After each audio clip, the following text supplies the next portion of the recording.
situations and a better understanding. I don't know if this really counts, but with the simulation game yesterday too, I learned that how much like voting matters. That was a big one. Yeah, is that coming up soon?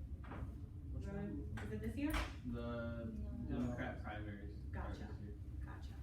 So if you're registered to vote, please go out and vote, and if you're supposed to be registered, please make sure you register. Anyone else? Yes, please. Oh no, I was saying I gotta be a cheerleader in the corner.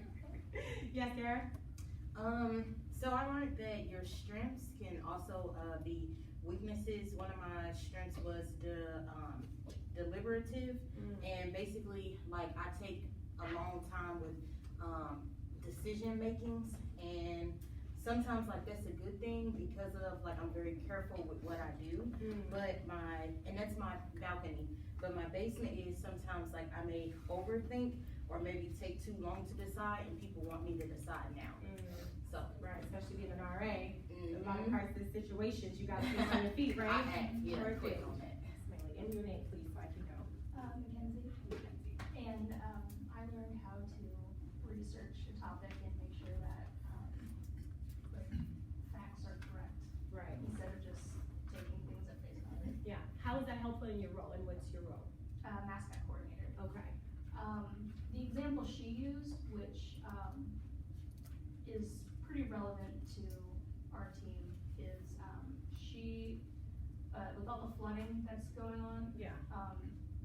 one of her friends on Facebook linked to an article of one of the roads she takes to go to work Yeah. is closing. Turns out that article is 3 years old and was from the last time everything flooded. Okay. And if she hadn't looked into it, checked the date, actually like researched what was going on, she wouldn't have known that, and she would have made a really inconvenient detour for no Right. reason. I can think of a lot of ways that could be helpful in student life. All right, we have 2 more people go. Yes, Darius. So yesterday I learned how to like better advertise events on social media. Like one of the examples was when you're doing videos, like don't be playing with it, like give 10% more, like be energetic, like it doesn't matter if people around, like you might look goofy or you might feel goofy, but like you're actually doing it to better your organization, get more people out, like draw attention to the organization. And even if people around you are taking it, if they like wonder, oh, why are they doing that? Like they come over and ask like what's going on, like what's this event that I hear you talking about? Gotcha. That kind of stuff. Okay, let's go on. One more person. I learned I learned the importance of like mentors, whether that be like student mentors or like staff mentors, and just like generally how to treat that relationship, because it's not a friendship, but it is like a respect kind of give and take. Yeah. So. I feel like sometimes people underestimate how much peer mentorship can have an impact on them.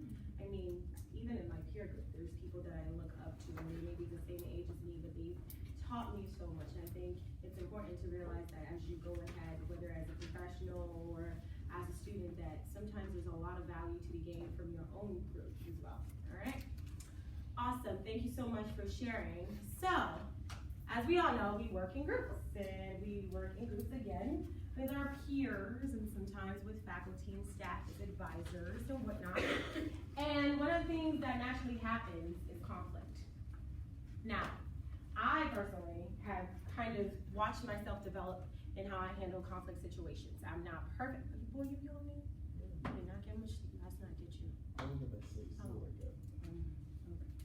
I do that, so I'm not picking on him, but that's just how I show my affection. So if I do that, just know that I'm not coming for you. Okay. Okay. So I myself have watched how I've developed through how I handle different situations, right? Whether it's professional or whether it's personal. And so today we're not saying you're gonna walk away just being like super confident to handle every single conflict situation, but hopefully we give you some tools to manage those as they come up. All right. My name is Abby Mensa. If you don't already know, I am one of the directors of development now. I was formerly a residential life coordinator. I love student life. Student life will always be in my heart, and so I'm so glad Mrs. Hi everyone, I'm Jennifer Susnick. I just graduated, so I'm no longer the graduate assistant for residential life, but I am the residential life coordinator. Hey, y'all really just lied. So, Like, Lovin, you gone. Lovin, and Potter. I can't. Okay, so we're gonna get into it. Any questions, thoughts before we get into this session? Anything specifically that you're hoping to learn? No? All right. So we're gonna show you guys a YouTube video to start off. Now we won't get too much into the personal styles, but hopefully you learned something from this video on how you manage conflict, okay?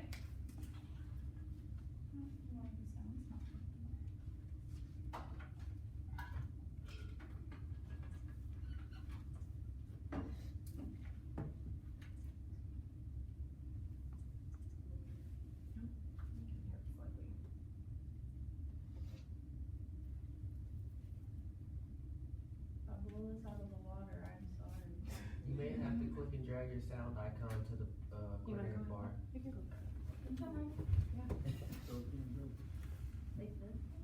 All right, so as we figure that out, how many of you are the type of personality that likes to avoid conflict? Okay. How many of you are the compromising type? Okay. How many of you are the it's my way or the highway type? Listen, own it. Own it. Scratches. All of it, okay? How many of you like to make peace? Solid Libras. Well, you don't have to be a Libra, but you have the tendencies. Okay, all right. Talk to me about it. How have you seen it play out in your organization or in your work as a student leader? And what are some of the challenges that you faced? I mean, I don't know. I kind of see a little bit of myself in all of those traits because like I want to like if my friends are upset with me, like I don't want them to be upset with me, so I'm more like eager to like make it right with them. So like sometimes I would rather them be happy than me not be happy, I guess. So I feel like sometimes with the organization, if you're like doing stuff with that, or if you're like res life, you should maybe like not do that because sometimes like it might be like against like what you need to be doing. So I don't know, and sometimes my emotions get the best of me, and sometimes I do that kind of stuff, and sometimes I'm more about compromise. So I don't know. Yeah. I don't know. And that's a solid point. Sometimes you could just be a mix of everything depending on the situation, right? Terry? Like, for me, I'd say, like, it's kind of hard in a way, like, to be the mediator for certain things, especially in situations where you're working with people that you have good relationships with, or, like, or just good friends in general. Yeah. Like, if you have to be the mediator, it's kind of hard to deal with a conflict within inside of your own group because it's like, you don't want to choose sides. Yeah. But sometimes like it's like one reason's right, one reason's wrong. But you gotta like play right and like. Yeah. How many of you find yourself in the middle a lot? Okay. And how have you dealt with that? Yes. So I find myself a lot in like the mediator kind of position, or like I want peace to be made, so I'm willing to compromise in some way. And so being in the middle of people who are like it's the my way or the highway, if you have like two people like that you're trying to work with, it can be really difficult because you're willing to bend and find a solution that will work for everyone. But if you have people who aren't willing to bend, that makes it really hard. They're like, no, we've got to figure out which one of our ways is going to work. They don't understand that you could put both of their ways together and get something out of it. So a lot of issues come with that, and it can be really hard. And I'm also in the camp of like conversations like that shouldn't be had in front of everyone there, because like emotions can get high, and that causes a real rift within the entire group, and everyone feels like, if everyone feels like their leaders can't even get along and agree, then that creates a bigger problem. Not for that. Not for that. Okay, so I think the video is working now. We can hear it. You ready to turn it up? Let's see. You just stay right there, and if it's too loud, just like turn it down.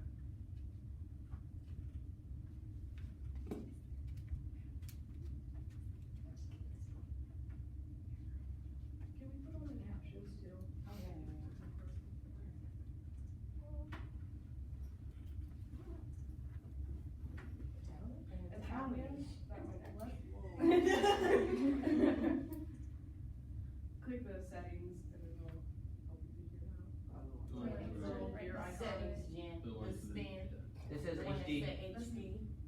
bottom right corner. Yeah. There you go. Subtitles. Italian. Option. Oh. Yeah, just go to auto translate. Why is that the last one? Oh, there it is. Oh, it's Oh, not. well, yeah. There we go. Okay, there we go. Alrighty.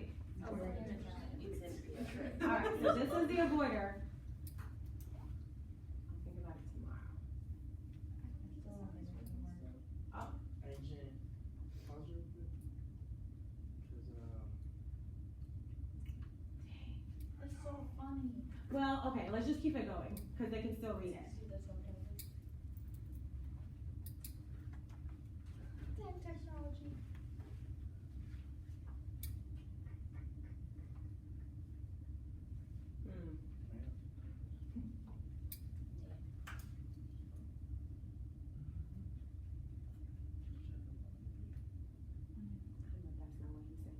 I was like, Okay.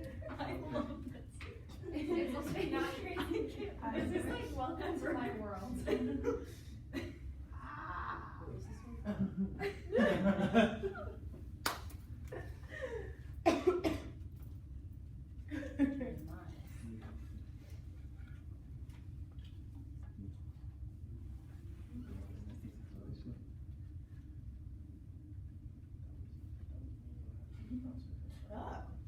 Yep, these are great. yeah.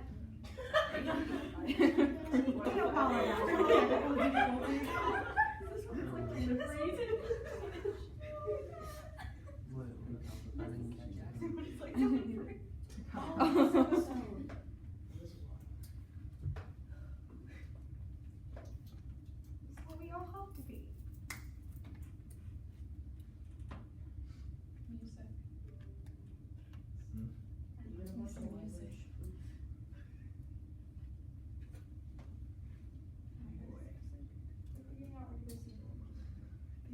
This show is such a good example because the personality types are all Yes. different. Yes.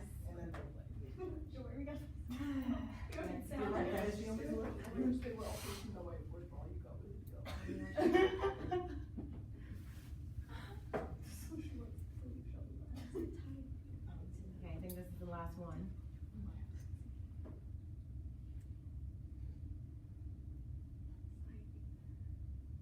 Ciao.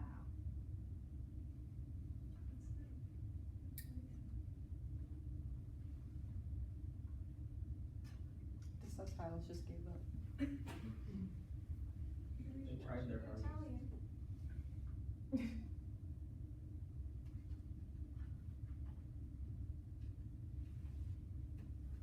Alright. So, sorry about the video, but we were able to read a lot of things from the subtitles and so, now that you've seen examples of what these personality styles look like, which are you? Let me see our collaborators for the most part. Or pitas. Or not pita, let's go. Our accommodators. Now, we're not saying you're solely these ones that you're raising your hand for, but for the most part, when you think about some of the situations you've been in, which of these have you leaned more towards? So accommodators? Competitors? Okay. Compromisers? Okay, and avoiders. None of you like to avoid conflict. Okay, all right. Yeah, but we gotta get it done. So obviously you all know that in the res life world, we deal with conflict a lot. In fact, I will say that for the most part, if I'm not dealing with a conduct situation, I'm handling a conflict or two. Whether it's between roommates or friends sometimes, because all those things kind of spill over. And one of the things that we see is that a lot of students sometimes struggle with just even having the conversation. And I don't know if it's because they don't feel equipped to share what they're really feeling, or they just don't know how to. But we think that it's important that as student leaders, we at least give you the tools on how to manage some of these conversations or even mediate some of these conversations, so that as they come up, whether in your groups or in your friend groups, hopefully you have something to lean to help navigate the conversation. Now, again, this is not a one size fits all, because there's a ton of different situations that, you know, this 5-step solution might not be necessarily what works, but this is just kind of a foundation for you. We'd like for you guys to think of it like that, as a foundation. I won't lie, sometimes having difficult conversations is difficult. It's challenging for me. But I'm also like you guys, I don't like to avoid them, because on the next slide, I feel like the true enemy really happens when you don't address the issues. So if you don't take anything at all from this session, the two things that I really want you guys to remember is just try to not avoid conflict. And if it's difficult for you to address it head on, implement some type of practice. Whether it's the 48-hour rule like we apply in our department, or just finding a safe person to talk to before you just go discuss it with whoever you're having a challenging situation with. Because if you don't address conflict, and if you don't address issues as they come, trust me, and you'll see again, one of the slides ahead, that it starts to add up, and then you get to the point where someone has these like raging emotions over something, and they just like explode, and everybody's like, where is this coming from? Have we encountered situations like that? Yes. Trust me, they're not fun. So, next slide. So we're gonna go through the 5 steps that we come up with, again, knowing that they're not a one-size-fits-all, and then we'll give you guys a chance to kind of resolve some scenarios. All right, so the first thing is to identify the source. This is important because you need to know why there's some type of tension between one person and the other, or you're feeling some type of tension, and 9 times out of 10, the other person doesn't know what's going on. So when you go have that conversation with that person, right? So in fact, I don't want it to be a mediating situation. Let's say you're having some difficulties and you're trying to address the situation. Some of the things that you should be thinking about as you're going into the conversation. Can somebody popcorn read it off? The first bullet. Use intentional and direct questions to guide the conversation. Okay. So how did the situation begin? What specifically made you upset? Is there a relationship between the incident and another one? Have we thought about these things as we were going into difficult conversations before? Perfect. Second thing is, remember to use I statements in referring to the issue and how it made you feel. I know we find ourselves in student organizations where sometimes issues may be happening between like multiple people, but sometimes it's just helpful to go in speaking for yourself. Even if you go in as a group, my preference is that everybody still remain like in that I realm, right? Like, okay, so Dara and Mackenzie have an issue with these two fine gentlemen over here. We have a meeting and I'm trying to say, all right, tell me how you feel. I don't want Dara to start saying, well, we think this, that, and the third. I want Dara to say, well, I feel like this, that, and the third. So that everybody has a chance to speak to their experience, because you can't speak for me. You don't know what specifically upset me about that situation. Do we agree or disagree? Agree. Okay, next slide.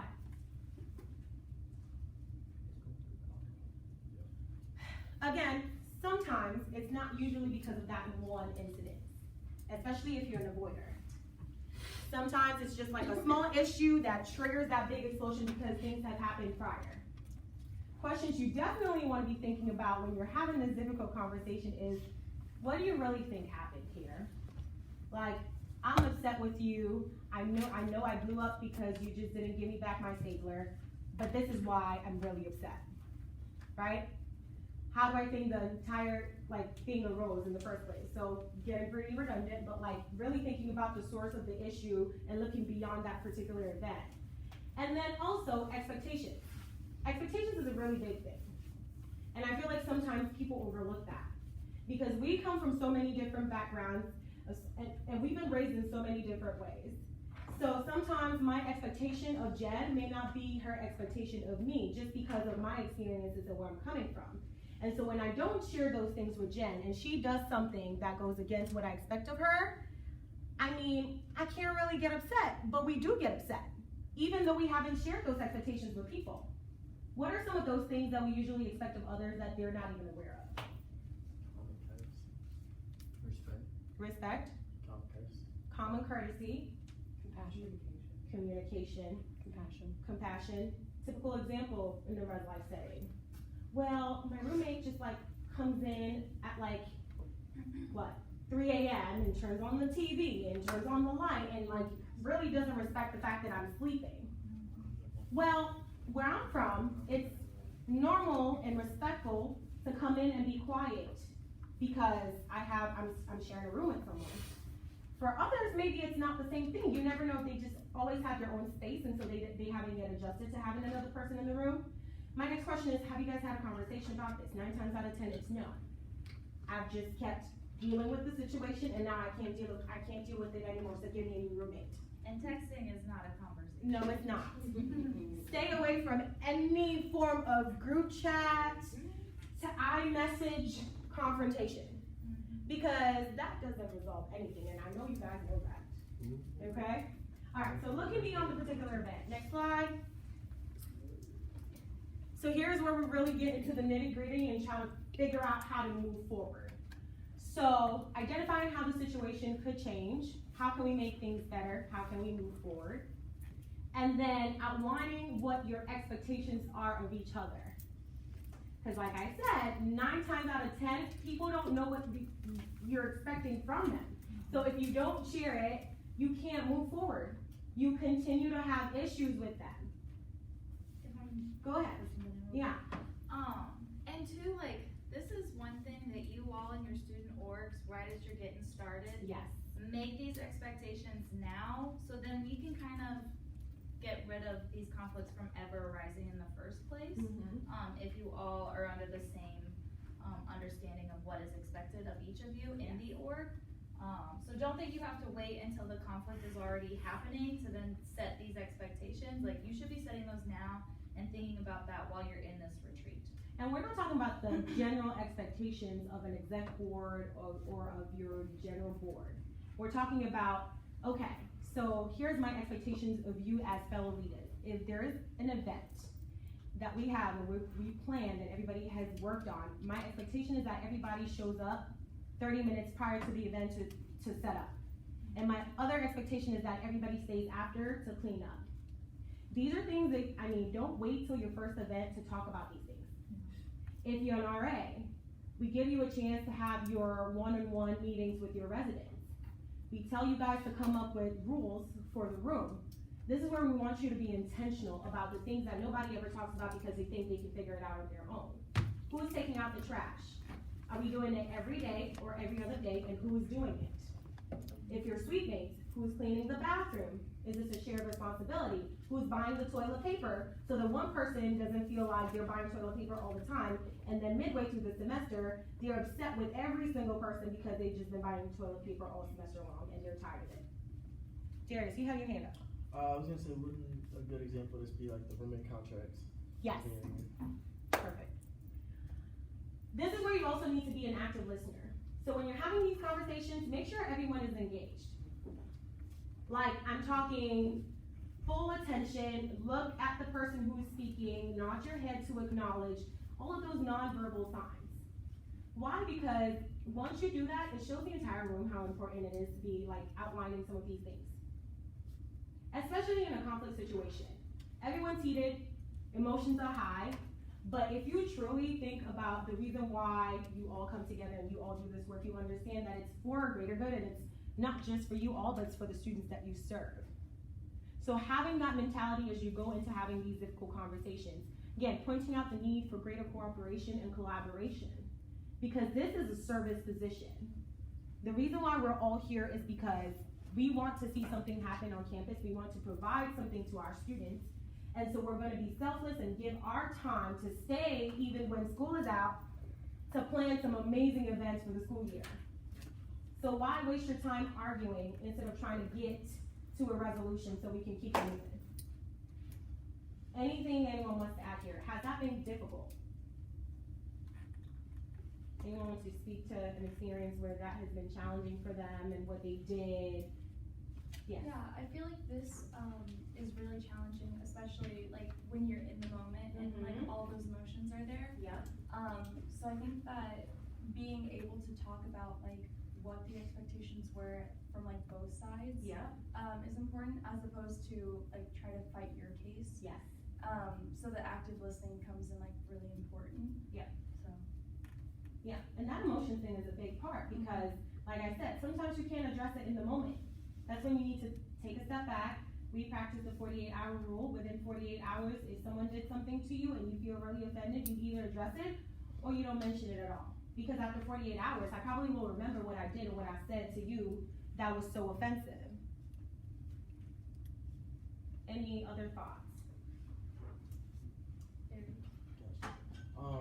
Something that just kind of reminded me was like when you said expectations from both sides. Like being a student worker sometimes, like the pro staff will tell you your expectations, like what they expect of you, but they won't tell you what you should expect from their side. Which sometimes like you're like, well, what should I expect? Like I know like you're here to help us, but like what should we expect? And so here's why I want to challenge you in those situations. Have you then approached the staff or faculty member to express your concerns and say like, I really would appreciate for you to create a space where we can share our expectations of you? No, I haven't. I wrote a paper on it. Now that's something that you can do. The one thing I love about Maryville is that, I mean, we really listen to students. And so it'll be to your benefit to take advantage of that sometimes. Now, not in a disrespectful way, because at the end of the day, like, we are here to serve you all, but we also demand a certain level of respect from you all. But it's important that when you're feeling some type of disconnect, even from faculty and staff, that you have those conversations, and I empower you to do so. Because some of those conversations can be the most eye-opening and the most impactful. And I've had a couple of those conversations with folks. Cause, I mean, and I don't know, maybe it's just because sometimes people read me differently, but not everybody is going to understand you and understand how your work ethic and understand why you do the things that you do. And so one thing I really want to encourage you guys to do is like, if you're finding that there's a disconnect between an advisor and yourself, you're an advisor in a group, a faculty or staff member and yourself, like go have those conversations with them and let them know what's going on. Otherwise, if it continues to grow, it just becomes toxic. Really for you, for the most part. Because half the time our minds are somewhere else. Seriously. Okay. Next slide. Establishing a follow-up, and this is key. Because sometimes we just feel like we've resolved the situation and then we're done. No. You want to establish a firm resolution. So whether it was an issue of unknown expectations, maybe we're writing it down so that we can have it to go back to when another situation arises. Or it's, well, you know, you didn't really do good in the beginning of the semester. I'm the president, you're the VP. Let's go grab coffee. That's an action plan. Let's go to Gander and grab lunch so we can really get to know each other some more. Have you guys ever developed any of those action plans before? Yeah. Can you speak to it? And what did that look like? So like, it could look, it's something as small as that, or like something that as big as like just a group bonding. So like, Yes. I know for MOC, we haven't got to it yet, but we've been planning out this like bonding retreat, but we want to get more people first. So like, I know last summer, a couple of big brothers, we went to KC Okay. and had a good time there, bonded together, got to know each other a lot more. And now that we have more people, we're planning to do something like a camping bonding trip. It's like we all just go to a cabin, hang out. And so you found that was helpful for the group, that people were able to connect. Anybody else been in situations like that? Where it didn't have to be necessarily like a big group, but maybe one-on-one. Any examples? You got an example, Darren? I don't know. I really like this recent one with this new organization that I'm in. Because previously they've had like a rough time, and so we wanted to like ensure that with the new executive board, it won't be the same thing. Like, you know, repeated action occurring. So we've been like hanging out a lot, and I really appreciate it just because you have to think about it. When you have some old exec board still on your exec board, but then you have some new members coming in, and let's just say that there's already perceptions there. Like, it's good to like bond together, so that way those perceptions that everyone has, they get cleared out. You know, basically you get a clean slate. So when you bond together and be able to get to know each other, it really helps throughout the year. So when you do have those tough conflicts, or like when you have those hard conversations with people, you'll be able to know like what's the best and effective way to have the conversation with the person. Yeah. So I really like that. Okay. Yes. So, one of the people on my exec board for gospel choir is Curtis, and he's always giving us all hugs. And I saw that on there. It's like, if there's a rough situation, Curtis will give you a hug. If there's not, Curtis will give you a hug. Every time he sees me, he gives me a hug, which lets me know like he's got my back as a friend and as an exec board member. And it's just really nice to have that connection with him. See, like, not everybody is also touchy-feely like that, right? Some people are like, no, don't hug me. But it's about finding what works for everybody. Because if you're making a commitment to be on an executive board, you're making a commitment to get along with the people too. And that's just the bottom line. Okay? Next slide. The last part about this is self-check and self-care, because we are big on self-care here. Like we said, sometimes you might walk away from the situation being heard and everything, but sometimes your inner self, right, your own emotions still haven't gotten dissolved, or you feel like you still haven't reached like this point where like you're absolutely okay with everything. This is where it's important that you take it on yourself to take care of yourself. Wow, you could take it on yourself to take care of yourself. But you know what I mean. So engaging in any activity that helps you relax, whether it's journaling or whether it's watching a movie, whether it's going to work out, right? Confiding in a safe person, hopefully not someone who's close to the situation, so it seems like you're just going back and gossiping, because we kill the gossip in res life. We don't fuel it, we don't keep it going. At least if it comes to pro staff, that's the first thing. It's like, where's it coming from and how can we kill it? You want to make sure that when situations are happening that you contain them. Because it doesn't do anybody good when it's just going around the entire campus. Maryville is too small of a place, okay? People find out about everything. And sometimes that's not necessary for the growth of your group. Really, it doesn't serve anybody any good. I think a good example of making sure to use self-care too is like sometimes when you all are planning these really large events and you all are spending a lot of time together, the smallest things can start to bother you. Like you said earlier, like it's the minor things that really tick it off. And sometimes you just have spent way too much time with that person and it's really not an issue, but you're making it an issue because it's that little tick that just keeps bothering you. So sometimes you just need to like step away for a little bit and do some of the self-care to get away from the situation and then come back fresh and ready to tackle on whatever's next in your event. And even to combat that, one of the things that sometimes I try to do when Red Life is planning big events is like I apologize to the entire group beforehand, because I know how I get when I'm planning an event. And I might say something out of turn, not because I want to personally attack you, but it's because it's a high pressure time. And so I need you to understand that even though I have your best interest at heart, like I need you to get it together. And I mean, there's a lot of different personalities on my staff. Some people know how to take that because they know where I'm coming from. And then some people are like, oh my gosh, like I'm offended. And it's like, I'm sorry that you're offended, but we need to get it together. So as leaders, maybe that's something that you might want to implement as you move forward. But as you're planning some of these events, like you preface it with like, let's just all know that we care about each other and all of that. But since it may be a high pressure time, like somebody might say something out of turn, just like apologize ahead of time, things like that, okay? But going back to self-care, again, after the situation is done, taking care of yourself, taking a second to just reflect, journal if you need to, so that you can feel refreshed moving into different situations with the person or the people or the staff member. Next. So now I think we're gonna get into some activities. I think let's move around. So you all connect with like different people, get into groups. How many groups? Maybe like a couple more. Yeah. One more group. Here and then maybe you guys go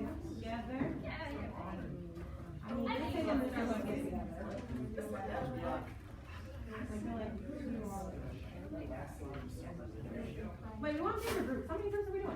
We probably should have 4. 4? Oh, okay, then 1, 2, 3, 4. Yeah. So I have the 2 of you here and then the 2 of you joining them. Perfect. That was like way bigger than I wanted it to be. Okay, so we have 4 different types of conflict resolution scenarios for you all.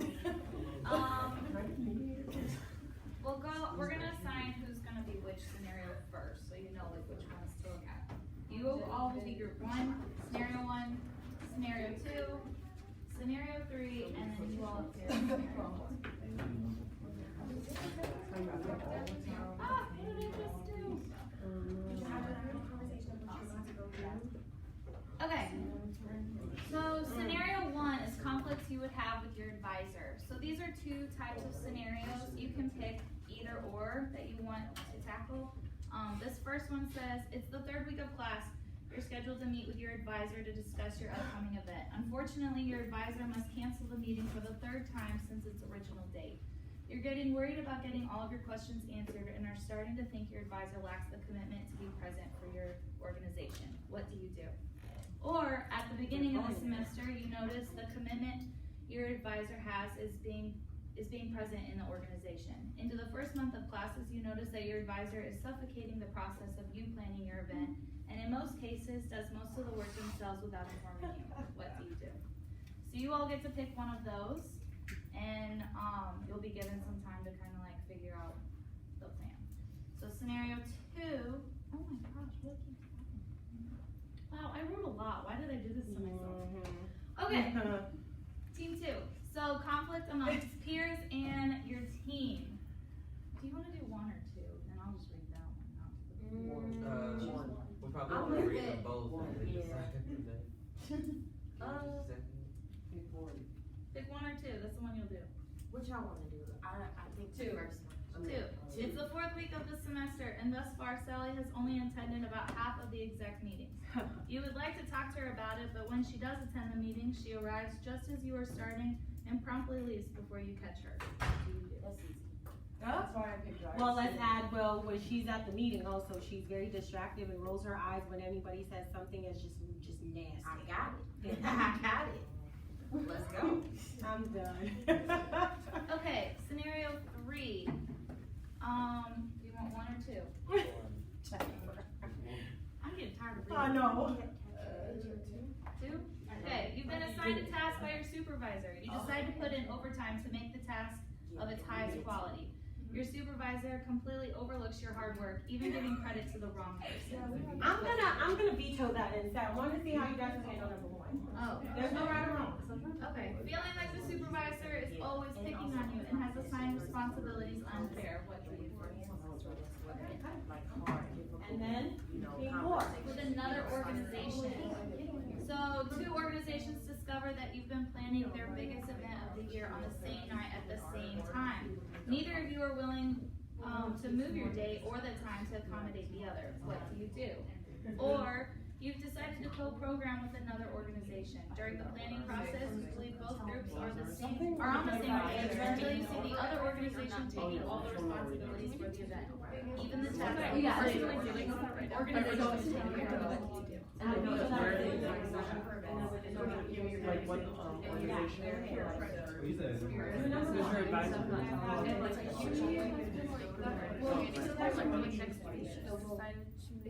Yeah, if you need to see it, So, after years. I heard about that. 'Cause usually what's on you conversation. So it's just yes, that was very interesting. What do you guys typically do for that? we have much time to show it, but everybody knows like how to find out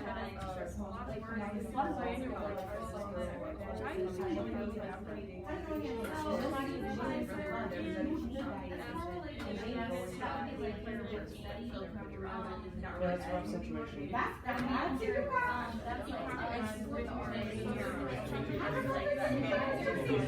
See, I think I would ask her. Don't even watch these changes. Because like, yes, like she is an advisor. Heroes is rated a little bit differently, because she is like, but like health. It's like health and wellness. Yeah, and it only got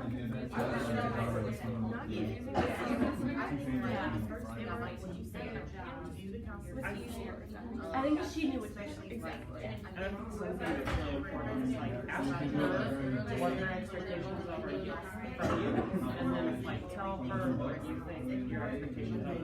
Because maybe she thinks that it's her responsibility, like you said, Pam knew, and so maybe it's one of those things where she's new, and you just say, like, hey, listen, like our expectation is strictly an advisor role. Like we would like to plan, we would like to execute, we would like to have say, and like and say probably like something against the previous person that helped us talk about. And just see if she's confused about maybe she's just legitimately confused about what her role is as an advisor. So you don't know what's going on until you ask. So like we need to set up a meeting with her and say like, hey, like I really want to take on a better role in this. Like I want to be more involved in like how these things work.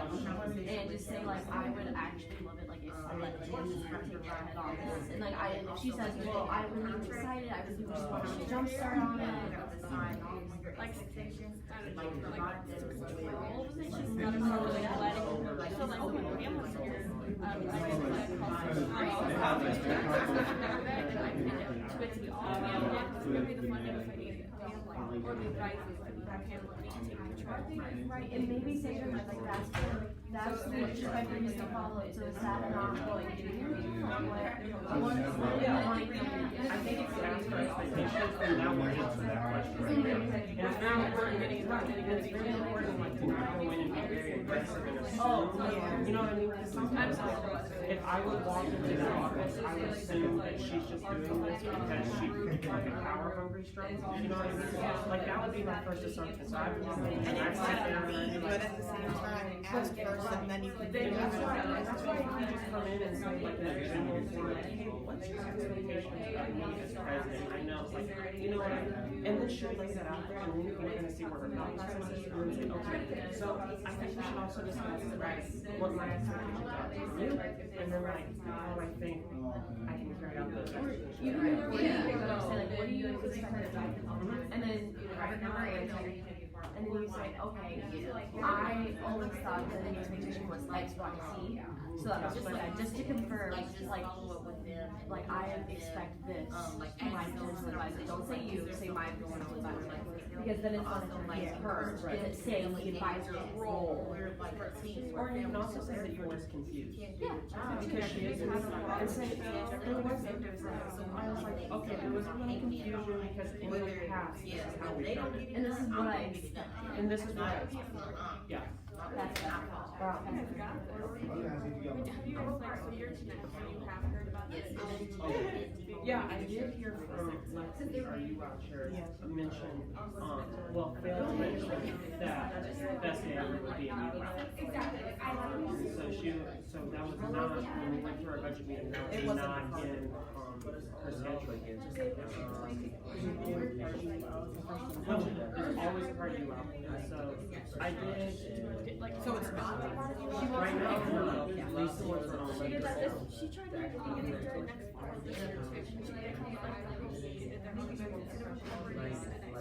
And that was no, I mean like part. Yeah. Sorry, No, you're fine. And then if you go out, they had a blood drive. Yeah. They were expecting to not realize it was bad there. Yes, and so that also, the same thing came up there, is, Lisa was talking to Megan, because usually actually blood drugs are home. Oh, homecoming, sorry, And that's what I mean. so, our homecoming chair reached out to Lisa, and Lisa's like, yeah, I don't know if we're gonna do blood drive here. And we're like, okay, like, if you could just let us know, because that's 2 days worth of events that we have to It wasn't just like it was like happening at the same time. There, we had our events timed. I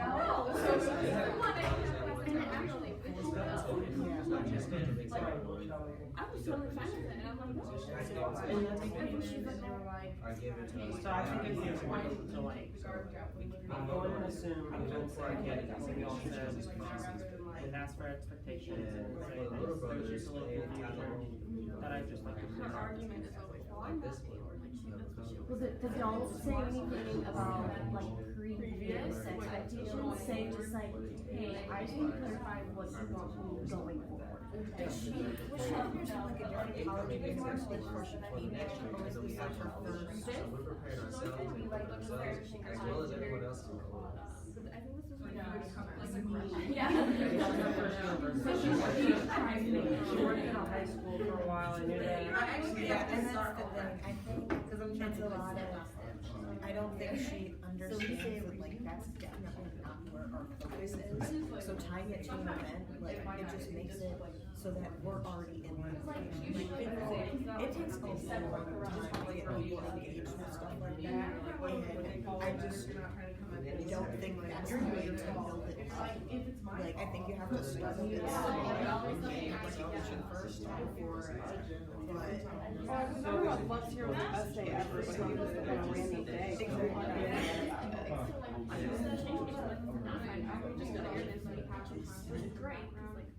That's all you, man.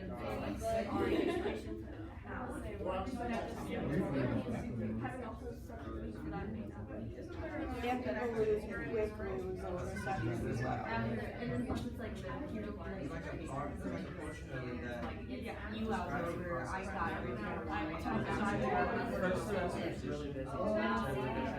Very busy with events. I know because it goes 1 week, 2 weeks homecoming, 3 weeks family weekend, 2 weeks. No, sorry, 2 weeks Friday night, 2 weeks. Well, not colleges, I guess. Tacked on to the other.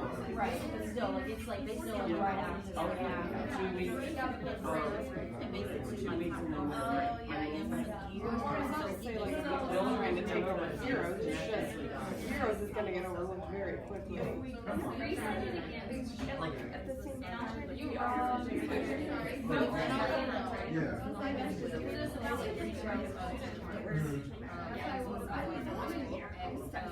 like work for you, they look at 3 boards and stress. For this coming year, it'll be like elections are normal, and then open. I know, I was like, can't get rid we're not gonna sit, I'll sit.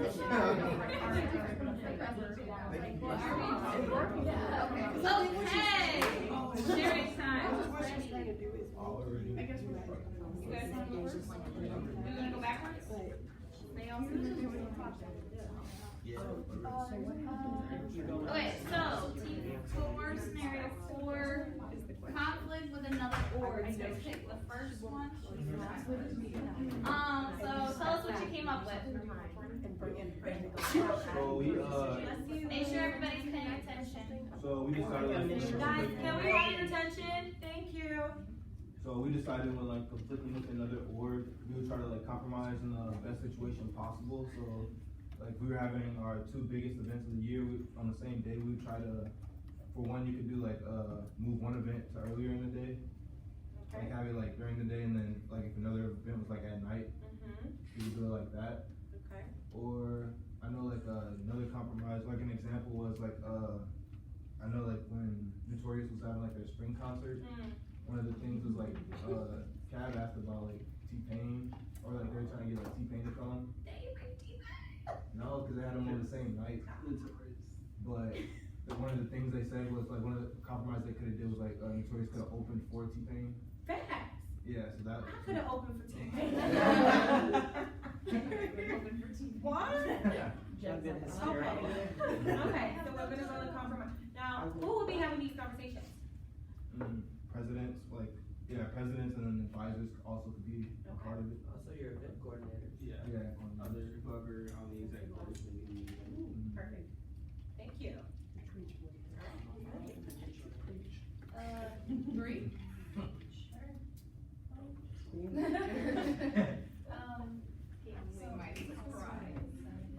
So we were doing the first one. So our advisor is always picking on us and assigning us responsibilities that seem to be unfair. So we wanted to make sure that we sat down with our supervisor or manager, whoever, and talked to them and asked them if there is anything that we could improve on before we discuss how we feel like we have been unfairly given responsibilities and have been picked on, because that could be caused by what we're doing. So if we're, doing something wrong, our supervisor could see the responsibilities that they're giving us as like a punishment in a way, or like picking on us. We weren't sure if it was like malicious or not. So we weren't sure if it was like them trying to make a joke or not, or if it was us just understanding it wrong. So we wanted to make sure that that was like sorted out before we discussed with them how we felt that it was unfair to get all those responsibilities. And we also wanted to discuss with them why we think it was unfair. Like, we don't just want to come in and be like, it's not fair that I have to do this and Shelly doesn't have to do this, We wanted to be like, I've noticed that some of my coworkers get longer breaks, and while like my break gets cut short because I have to restock or, whatever, and have specific issues to bring up in like examples, basically. And so we would go from there. Nice job. Nice job. Darius, I believe you're the one that had mentioned something about sometimes having challenges speaking with supervisors about expectations. Do you see any similarities in that? I think one of the key things I picked up on what you just said is sometimes it can be a matter of perspective. And I love that you went from that angle, because sometimes, again, as we come from like the student development side, sometimes it's we're putting students through something for them to learn a certain lesson. And maybe we may not always be doing it the right way because we all make mistakes. But it's important that you feel empowered to have that conversation because you've noticed that something is off. But going into the conversation knowing that it's a learning experience for you, and so you want to be able to create a space where there's total transparency about your experience. Yeah. So I love that. Also, I will say, at the end of the day, don't always feel like it's on you. Okay, because you said, I'm gonna go in there and ask like what I'm doing wrong. I would say I go in there saying, I just want to know what the issue may be, right? And giving space for not just pinpointing you as the issue, but just creating a space for like a more developmental conversation than like putting a blame on yourself. Michelle also brought up the point that them giving us more responsibilities could be their way of giving us like more power in that position. Perspective. And so yeah, like we just wouldn't understand that because we could be like getting ready for a promotion, but we don't see like the behind the scenes kind of work. Yeah, there's a lot that goes on behind the scenes. Yeah. So thank you guys. Anything else anyone wants to add to that? Because I know that can be tricky, navigating faculty and staff sometimes. Nothing? Okay, next.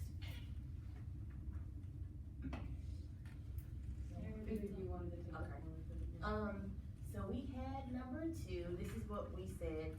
We would first like review the Constitution since they've been missing like half of the meetings and stuff like that. So we review the Constitution / standards, review like a contract, like if there was a contract provided, because most orgs have to sign off on contracts and the advisors like keep it. And then also we would reach out to the member. And then after reaching out and scheduling a meeting, we would ask them like, what's going on? Is there anything like that we can do to relieve the stress off of you if there is something going on?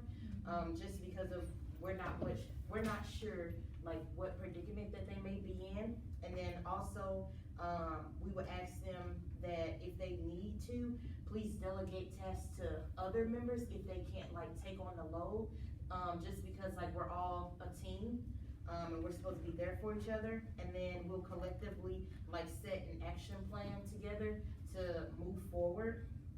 And then we will all like follow up like with the e-board members, and then also what else do we have? We'll like in the meeting, like the e-board or whoever the president is, they'll provide like a safe space for like that exec board member to like have that difficult conversation with them, because you don't want to just be like all on them. And then also you'll have like professional like communication, because you never know whether that person is your friend or not. So that way like emotions are not in, you step away and it's all professional talk. And then like if the member continues like this same behavior, then you'll go based off of the Constitution, whether it's a strike system, whether that's like emailing them again, trying to schedule another meeting, or bringing in the advisor so you guys can move forward with either keeping this person inside the organization or letting them go. I wanted to add to it. So we had like a really good, I was like really impressed with our conversation with this one, because at first we were like, well, the obvious thing we could do is just tell them that they can't be a part of the org and they can't do the work. But then we were like, okay, well, I was like, well, what happens if they're a part of more orgs and they're more involved, and like there might be other things. I was like, what about family? What about friends? What about possible things that might be going on with roommates? Or I was like, so we should probably think about that and schedule a meeting so that we know, and ask them first, like, is there something we can help you with? Like, is there a reason, like, that when you come to meetings you're not involved? And I think that we could take that, and it doesn't just have to be on like an exec board or a person on an exec board. It could be any involvement on campus or any kind of situation. It could be like, you notice a roommate isn't like, you know, they might be turning on the TV at 3 a.m. So you're gonna ask them, like, is there a reason you're staying up super late? Is there some reason you're stressed? Like, or if you're an RA and like you notice that a lot of your people on the floor are having like arguments, and you're like, okay, we can review the contract, and like she said, take yourself out of the situation and make it completely not personal. And that was like a really good point. I was like, all right, at first be completely blatant about it, be like, this is the contract, this is what your obligations are, because you said set the standard. And I think that's really important. So we set the standard, and then if they're still like not necessarily like meeting it, be like, all right, you know, I met with you, this is the standard, this is how it's supposed to be, and I know that, you know, it's not intentional on your half, so is there something else going on that I can help you with? I think that's really important, because the easy thing is to just like not want to try and kick somebody out of something, or just like, you know, bye, but like the harder thing is to work with somebody and understand like human situations, and I think that's like more important. Yeah, empathy is key, but even bigger is boundaries, especially I think with the Res Life folks. Because we all, I mean, at the end of the day, you might find that you have residents that you're friends with. And so conflict situations may arise, and you'll get more training as, you know, the fall semester starts, but you get situations where you find that because of your friendship relationship, some situations may be a bit difficult to navigate, but I always stress boundaries and knowing that you're an RA first, and hopefully your friends respect that. And then within that, even still being discreet about the details that you know. Because I don't need my RA dealing with a situation that includes their friends, and then that RA going back and sharing it with another group of, like, that's not happening. So, and even in the student org, sometimes that's, again, we talked about killing gossip and whatnot. To be discreet is just the way to go. Thank you guys. Last group. So we talked about like conflict with the advisors, so like situation 2 is that like our advisors like constantly planning things and like we don't know what they're doing. And like we decided that what you should do is like go ahead and set up a meeting with the advisor and just say like, what are you expecting of me like going forward, especially for like new advisor to your organization, like they're learning the ropes too. Just like say like, what do you want from me, and then like say like, I thought this was gonna happen, or I expected this, like based on like my previous experience, but like I understand that's going to change because you're new. And like being able to like establish those expectations, and then like if those expectations like weren't what you were prepared for, then like being able to like step back and like leave that meeting, and then going back if you need to like readdress anything. Can I just say, I love how you went with like especially if the advisor might be new, or if there's some change in place, because here at Maryville, a lot of changes happen, sometimes like very quickly and sometimes very slowly, but those are rare. And so and one thing I've realized is that sometimes people are opposed to change. Like if you've been doing something for a very long time and then another person comes in and you're like, nah, we're changing the process. I found that sometimes students can be resistant to that. So being open to the fact that like, maybe somebody is in to change things up because that's what the institution needs, and like being open to that is going to be key. So thank you guys for that. Anything else anybody wants to add? No? Well, thank you. Thank you so much for participating in this. I know some of this may have sounded like I've heard this before, but it's important that, you know, as you're at this retreat, like we remind you of some of these things, because you will encounter conflict, but we expect you to handle yourself as the leader that you are. And just always make sure that, you know, again, this is a small community, and so you're dealing with things as democratically as you can, and ask for help when you need it. All right? Thank you, guys. Thanks, guys. I think you guys have a break until like 10:30 until the next session starts, so go refresh.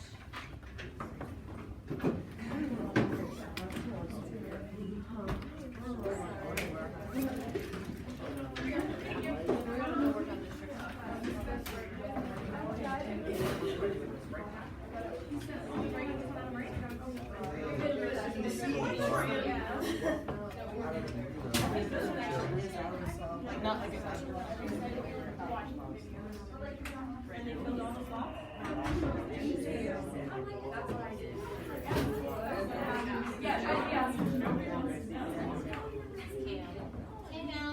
It's kind of hard for me just because like, Oh, my nose it's harder for like me and my teammates to get slots for one because we came like Well, you know, Andrew, well, we have,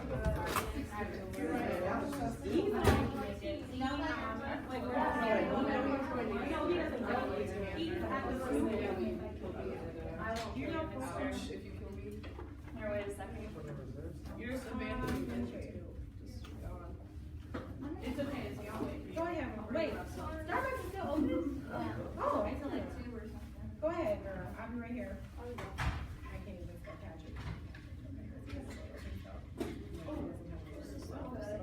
Anyway, he's like, he works with students here, like, what you call military? Oh, I'm talking about the Veterans Association? Is that what it is? I think he's not veterans.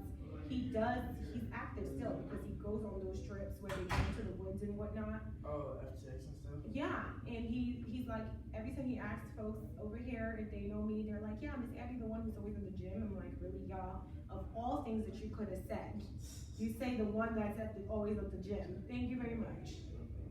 I don't know him. I know, was Luna's resident. But he's enlisted. You know Chin? Yes, Chin is gone, right? Oh, I'm sorry. Did anybody want to talk to me? Okay. But if you don't do it, it's a conversation. Oh, I'll see you. Bye. Hi. What's going on? I just wanted to get some advice just because you were talking about this topic. I have had some conflicts that I haven't had that much practice working with conflict, and as I'm essentially the president of my org, is I guess the analogous kind of way to call it. Yeah. I come up with a lot of, or I have to put out a lot of fires. Yes. And I do my best, but I don't think I'm doing it as well as I could be. So one of the things that happened was we get a lot of challenging people, and the fact that there's a scholarship thrown on top of being a part of the team also adds to a little bit of the pressure to make sure that everybody does their share and gets along. Yes. So one of the things that happened was we had a challenging member of the team. I know those, so don't. Yeah. Challenging member. Very charismatic, gets Okay. along with people until he doesn't. Okay. And he's no longer on the team, so I don't have to stress about this anymore. But if it happens again, I wanna know what to do. Yeah. I wanna have a game plan in my head and just know exactly what to do. So How did you handle the situation? So this was around the election time. Okay.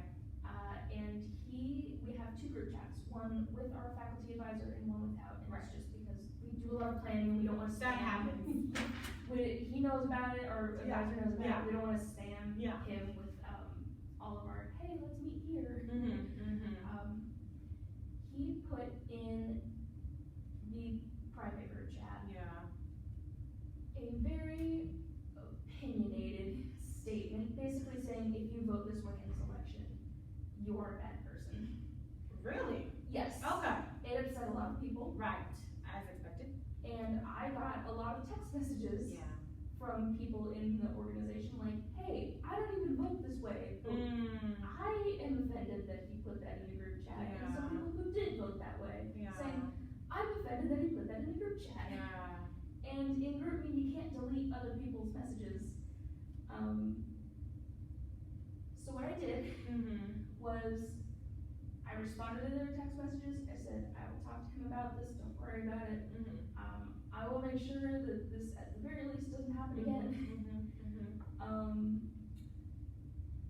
We had our meeting. It was the day before our meeting. We had our meeting the next day. Yeah. Meeting went great. Meeting ended. I pulled him aside before he left, everybody was gone, not in front of anybody, and basically said, hey, dude, our group chat is not the place for this. This is a place of planning, keep it on the subject of mascots, please. Yeah.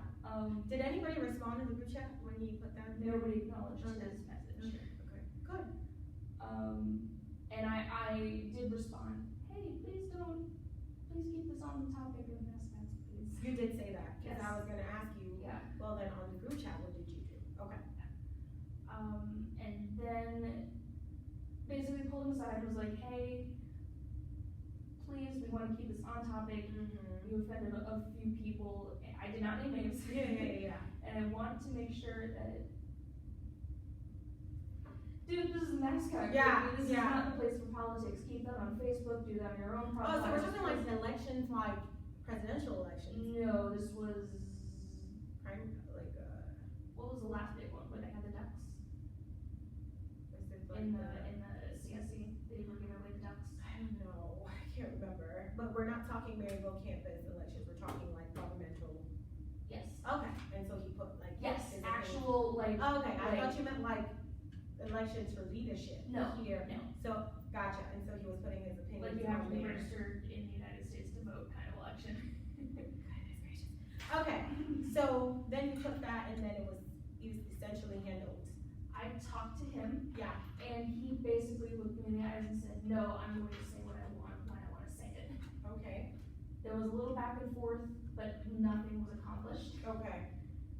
It was basically me saying, please don't do this, and him saying, I'm gonna do whatever I want. screw you, I'm gonna do it anyway. Yeah. I wasn't going to change his mind. Yeah. He wasn't going to get me to concede. I basically said, let's go home. It's the end of the day. Yeah. Deal with this later. Yeah, kind of thing. We're obviously very angry. Just, this conversation is over. Just go home. Yeah. And I went and talked to my advisor. Right. Told him what was going on, told him what was said, what happened. And he said he would deal with it. And this is because I am not able to issue any discipline. Yeah. I do not handle disciplinary actions. This is my advisor's realm of what he does. Okay. Nothing, to my knowledge, has happened. With the student? Yes. Okay. But it hasn't happened again, but we also haven't had another election. I know. So, but the student is not a part of the group anymore. Yeah, he graduated. Okay. Well, here's the thing, and it's good that as a leader going into your second year of leadership that you've experienced this.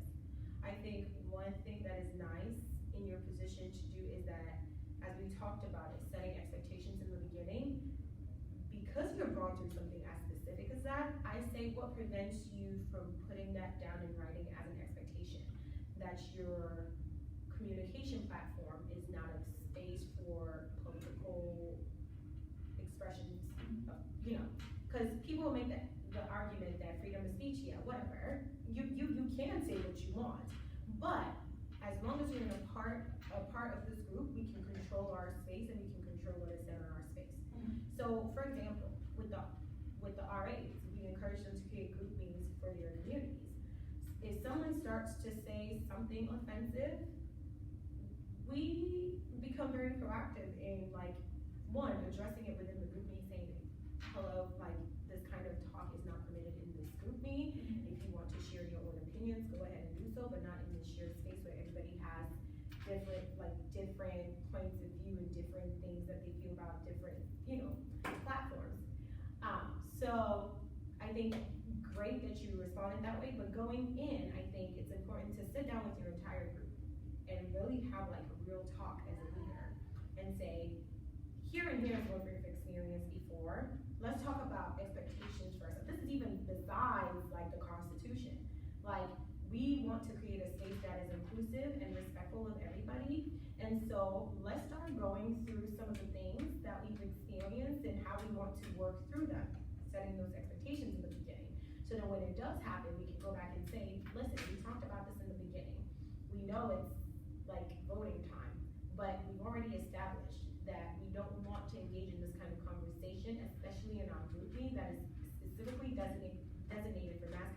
mascot conversations. So please don't do that again. Now, if you have that in writing and someone goes against that, I don't know what your advisor is doing, but he has something to go off of. That this was the expectation that you were being held to and you broke it. So now we can have a serious conversation. Because I'm guessing right now, because this was never really an issue prior, nobody thought to say, okay, like, we know you know better, so it's fine. Like, everybody join the group me and, you know, share whatever you want to share. Because even sometimes people want to be funny and put funny memes on there. But even those sometimes can be a little, like, risque. Because what can be funny to you may be offensive to me. So how are you as a leader controlling that space? And that boils down to, here's the group meeting.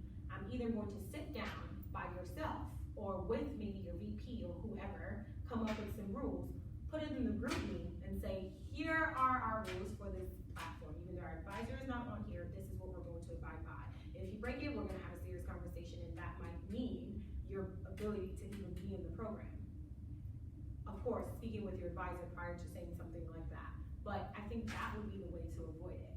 But again, you can't control how people react or how people just get up one day and decide to just say whatever. If that does happen again, I think you did the right thing by pulling the person to the side and having a conversation. If you find that that person is also strong-willed and is not willing to, like, you know, budge or listen to you, that's a conversation that you want to have with your advisor so that they handle it from there. I think you did the right thing.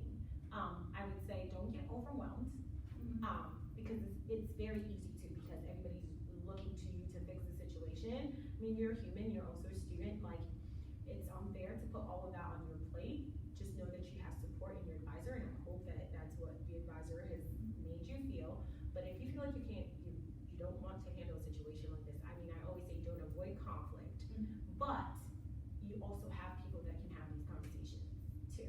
Yeah. It's a matter of just like documenting what happened and telling the right people. Okay?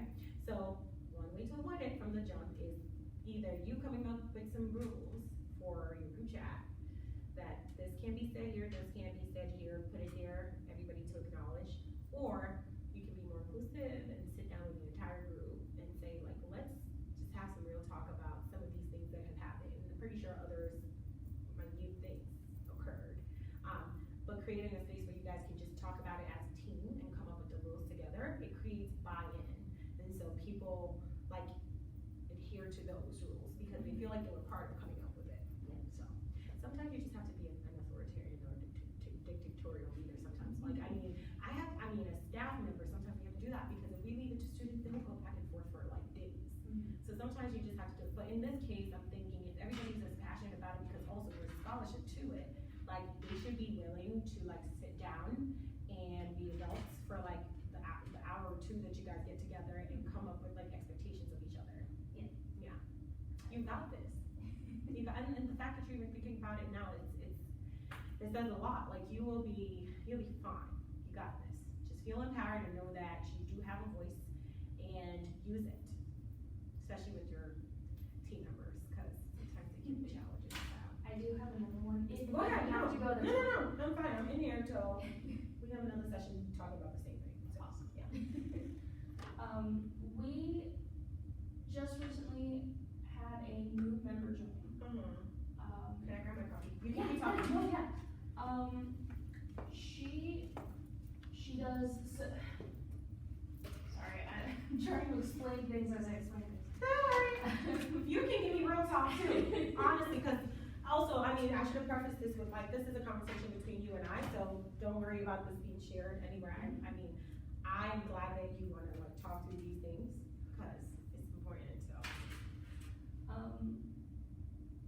being on the mascot team, you have to do. There are two kinds of jobs that you can do. Being in suit, which is self-explanatory. Yeah. Handling, which is basically being the mascot's bodyguard, making sure that they get to get from place to place safely. Yeah. They don't accidentally kick or swat a kid, which happens. Oh my god. Your field division is up here and kids are down Right. here, So like you just be bumping into things Oh, like, yeah. oh my gosh. Okay. Basically just making sure that nobody gets hurt. And getting water Yeah. for breaks. You're expected to do your share of both. Being in suit is counted as a little bit more effort than handling. Right. Because there's just You're the one in the there's suit. yeah, that goes into it. Yeah. But both are required to be a part of the team. You can't just be in suit and you can't just handle. Okay. In order to be on the team and be interchangeable. Yes. This person that joined the team, she does her events. She is in suit more than she handles, but she still handles everything. Okay. She has a very interesting personality. She always has something to say regardless of what the topic is, and regardless of what she has to say is on topic or not. She's very challenging just to be around. It's very hard to describe her. Like strong personality. Does she like force it on everybody else, or? She enjoys attention, but I don't think she's doing it intentionally. Gotcha. I don't get like a malicious, like, you guys are paying attention to me, pay attention to me. Okay. But that's what happens. Meetings are very hard to hold because everything that I say is followed. Every sentence I give is followed by 3 sentences by her, and then what everybody else has to say. Okay. And I'm so sorry. No. I'm trying to describe her. No. She throws, she spams our group chat. Yeah. She spams it. I'm not gonna lie. And it's not always relevant to the mascot team. She overshares personal details, very personal details. Her grandfather apparently got sick. I know every bit of what happened to her grandfather because she put it in our group chat. It made a lot of people uncomfortable. Yeah. It's to the point where people find her so annoying, just straight up, this is what people have told me, that if she signs up for an event, people will not sign up for the same event to be with her. So that event doesn't get covered. So we miss an event because we need to have a minimum of 2 people at each event, a mascot and a handler. Yeah. A maximum of 3 because we have 2 mascots. I don't know how to, firstly, tell the team that they need to step up and suck it up because you signed up you're getting a scholarship for this. We can't miss events just because you can't get along with someone. And then secondly, tell this member, hey. Yeah. Have your advisor gotten involved at all with her? I have mentioned this to him, but this was like the last few weeks of school and we only had 2 events to do by then, so like it wasn't that pressing, so I'm just kind of trying my best to get a head start for next year because we don't want to kick someone off the team. Let me rephrase that. I don't want to kick someone off the team. I don't even have that ability. It's not within my ability to do so. But even if I could, I wouldn't. She's doing her events. She's as far looking strictly as a mascot member. She's great. Yeah. She just needs to work on some things. Yes, she has a very challenging personality. Okay. Do you get to sit with your advisor at some point, like just you, like having an honest conversation with your advisor?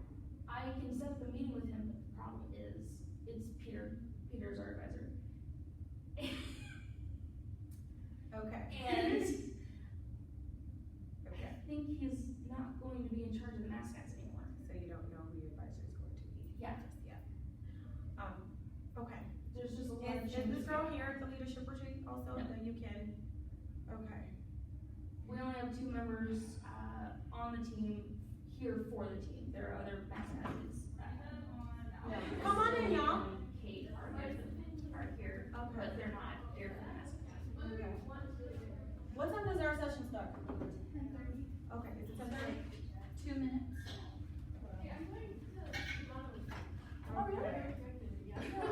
Sorry. I'm Jen. Hi. But you already said that. Yeah. I have nothing. You're fine. You're fine. I recognize you from NUGC. Oh, okay. Yeah, so that's how I asked her about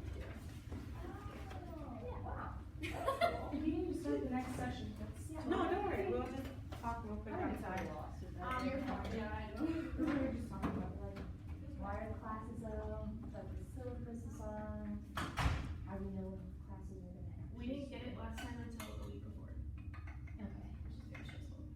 Well, like, I Why just know that. I don't think that's super stressful. I think that's just a regular Well, time. all I know is that some. Before maybe we have to go to another country. Okay, and I'm gonna get mine while I'm already abroad, so when we. Where are you going, Lovin? No, I'm going to, Florence and Lugano, so I'm doing both, so like, nothing's gonna start until literally I'm already over there, Yeah. so it's not a worry. I'm stressed. Yeah.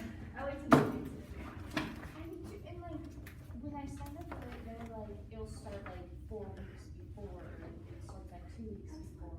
That's what I like to say. I'm just like, I don't know, I just know last time it was not until like the week or two before. I think Carp was kind of mad at me because I like sent him an email. It's like, You're like, hey, do you know when they're gonna post this stuff and like when our assignments? Because we don't get emails when things are posted. oh really? No. They sent out an email with the whole schedule like last night. They didn't. So hopefully you'll be alerted of He it. was like, I don't know. They'll post it when they post it. And I was like,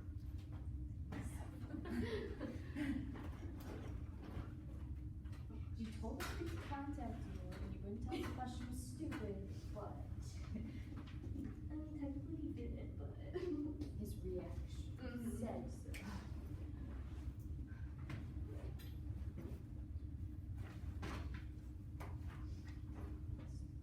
Jen, are you moving into Chrissy's old apartment too? Mm-hmm. Oh my gosh, that's exciting. I know, I'm so excited. I don't think I'm moving until like June though. Oh, okay. But, oh yeah, I'm already planning how it's gonna look. Did she give you her furniture?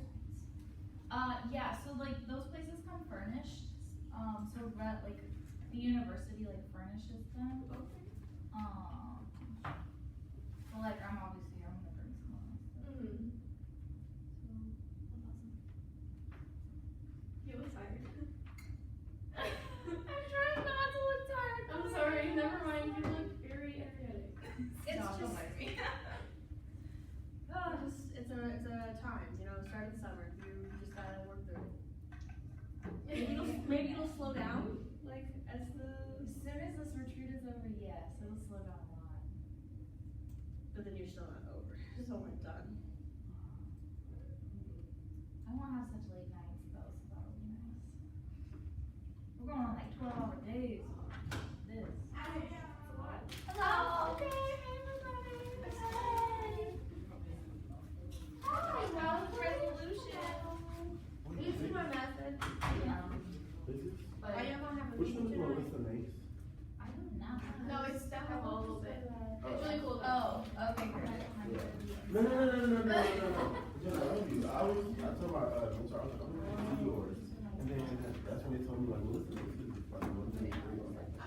I can't make it. Wrong. I can't make it. That's not the wrong place. Are you gonna have another session? We have one this morning, and this is our second one. So, but it's fine. I mean, we work in Red's life. Hey. And we are all about it. Also. Also, And also. 11:45. 11:45, yeah. Same call. Okay. I'll be there. Same. I seen that. I like the message. I was like, you know, get. Did you put it today in Saint? Just, I don't know. Oh, okay. Yeah. Today in Saint. It's for RAs. It's that like mentor advisor time. Like right after. Why did I call him? I mean, you can call them. And then they can like split up their in another one.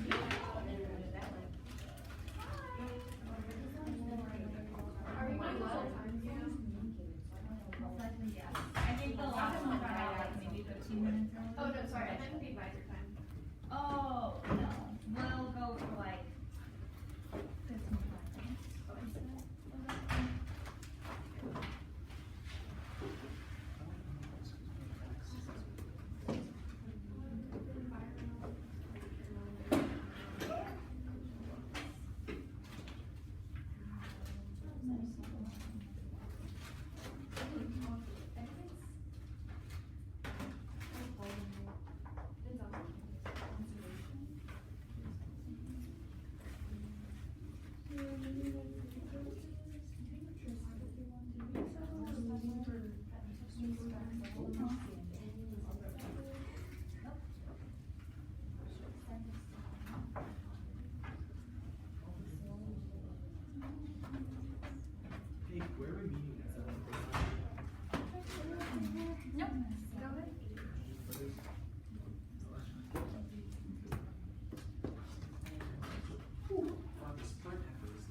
track and field race. Is what we're gonna do.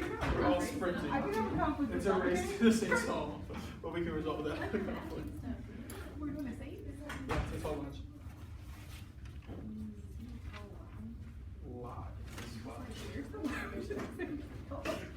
That's the thing, whoever gets there first, they pick the lounge. Different lounges. Yeah, we'll Skype into each other. Okay. I have no idea who's right there. What about things in the spot? Yeah. So it's a recognition, and I got to Michelle. We're sitting next to each other, and the entire time it was Michelle from Connect. I'm now the Michelle from Connect. Why? Because he kept calling me Michelle from Connect. Welcome. Welcome. He was like, alright, someone Connect. I just kept looking at him, and I was like, well, this is real awkward. So were you really something afraid to like say something? say something. Is your name not Michelle? No, my name is Michelle. No, I'm Michelle Michelle's from Saints. Saints. Wrong Michelle. There is a Michelle from Connect. What up, y'all? Guys, so I can swing around. I just want to like. Yeah, I just want to like. Okay, people. So let's get started. How y'all doing? How are you? All right. I want to hear one thing you guys have learned so far today. Inclusive marketing. Okay, what's that about? So like whenever we have digital signages that include like rather than saying boyfriend or girlfriend or using gender symbols, we should use the non-binary symbol, and we should use partner, just like inclusive language and inclusive signing. Yes, my lady. I learned about a new gender pronoun called Z. I just learned something new. Okay. What does What? that entail? So basically, it's not putting the specific gender onto line, it's just kind of like the addressing them as a person that is like Z.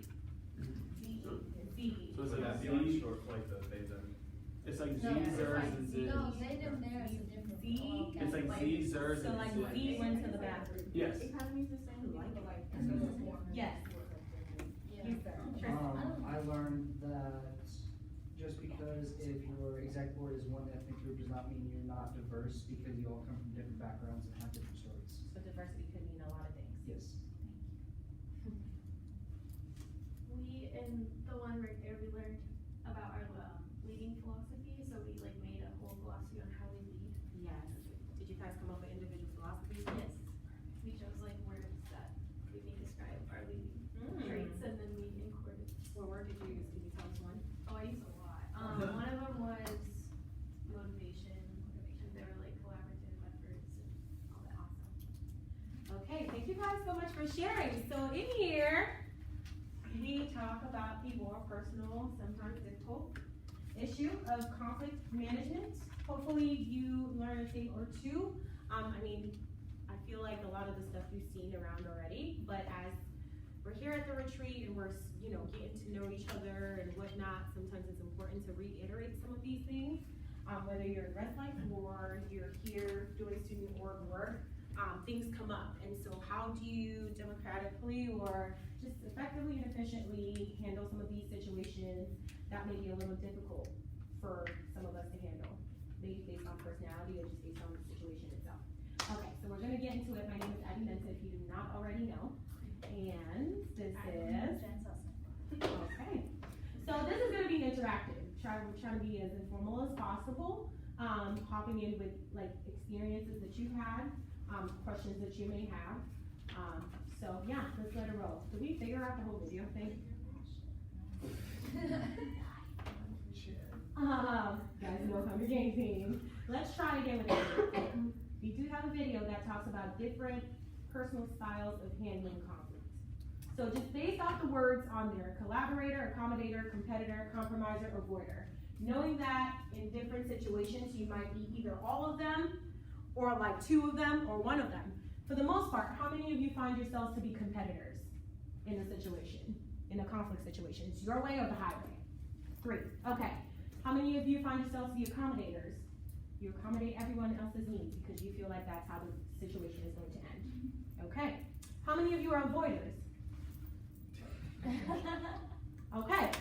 Compromisers. Ish. Okay. And collaborators. Okay. So for the most part, you try to be a collaborator. Yes. What's the difference between a compromiser and a collaborator? We will see. Thank you.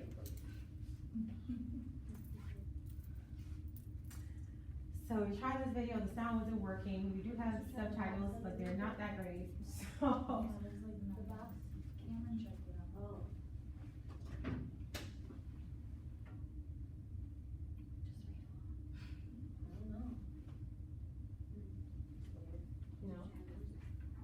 me try the whole volume on the side too.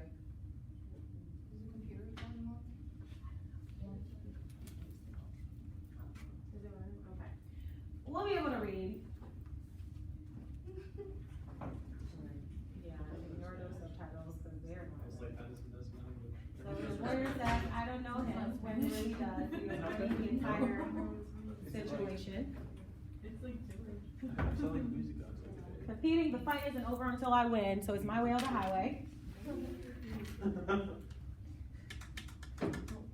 This was a really good video, y'all. Like, and then watch what happens next. That's right.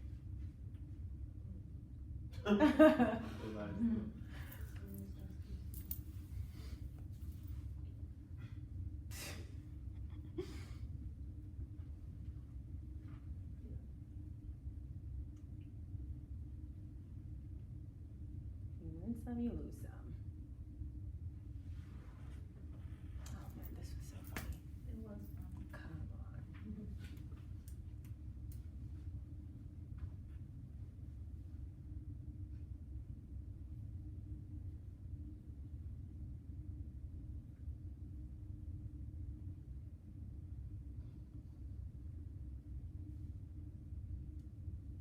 Okay. Does that answer your question? Ish? Okay.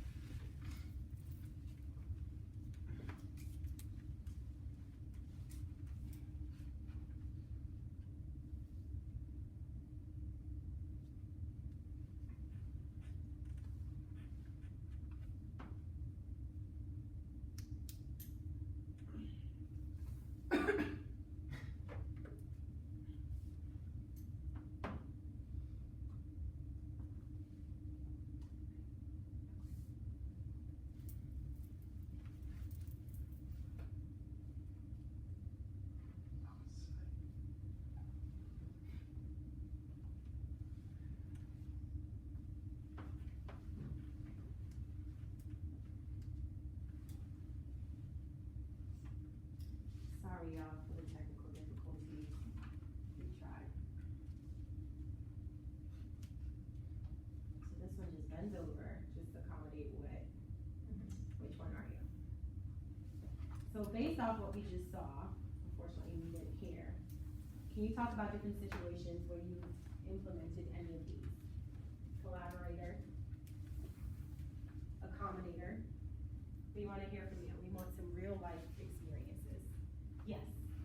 Okay, so, when I was planning to go to Louis, we were working on like getting pizza for the event, and everybody was just like get cheese, sausage, and pepperoni.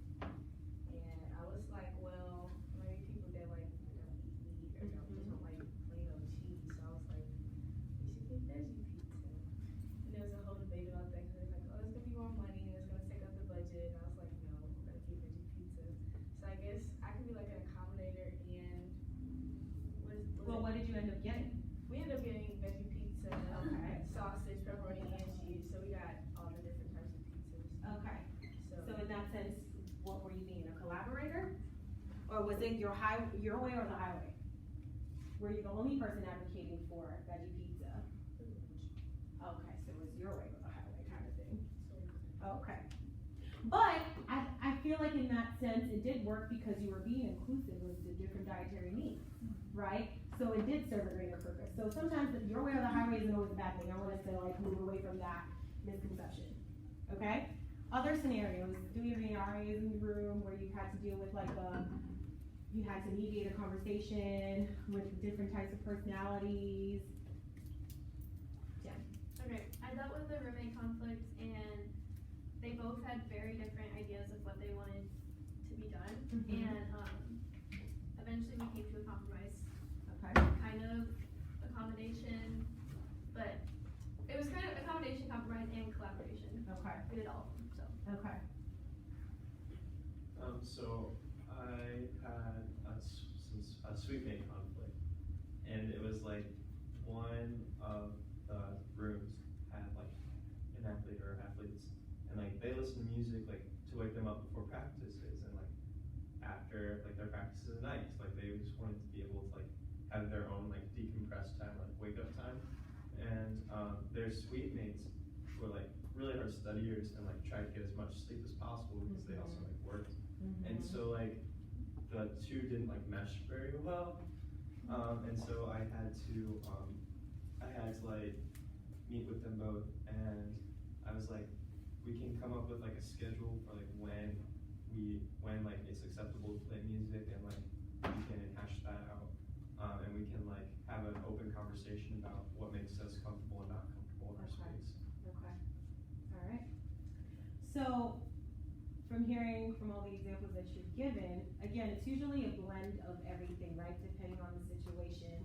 And so in this session, we're not giving you a one-size-fits-all way to fix conflict situations, but we do want to give you as a foundation, the basics of how to think about conversations before you enter into them, right? Because again, as we said, whether it's with your peers or with faculty and staff, like these things do come up.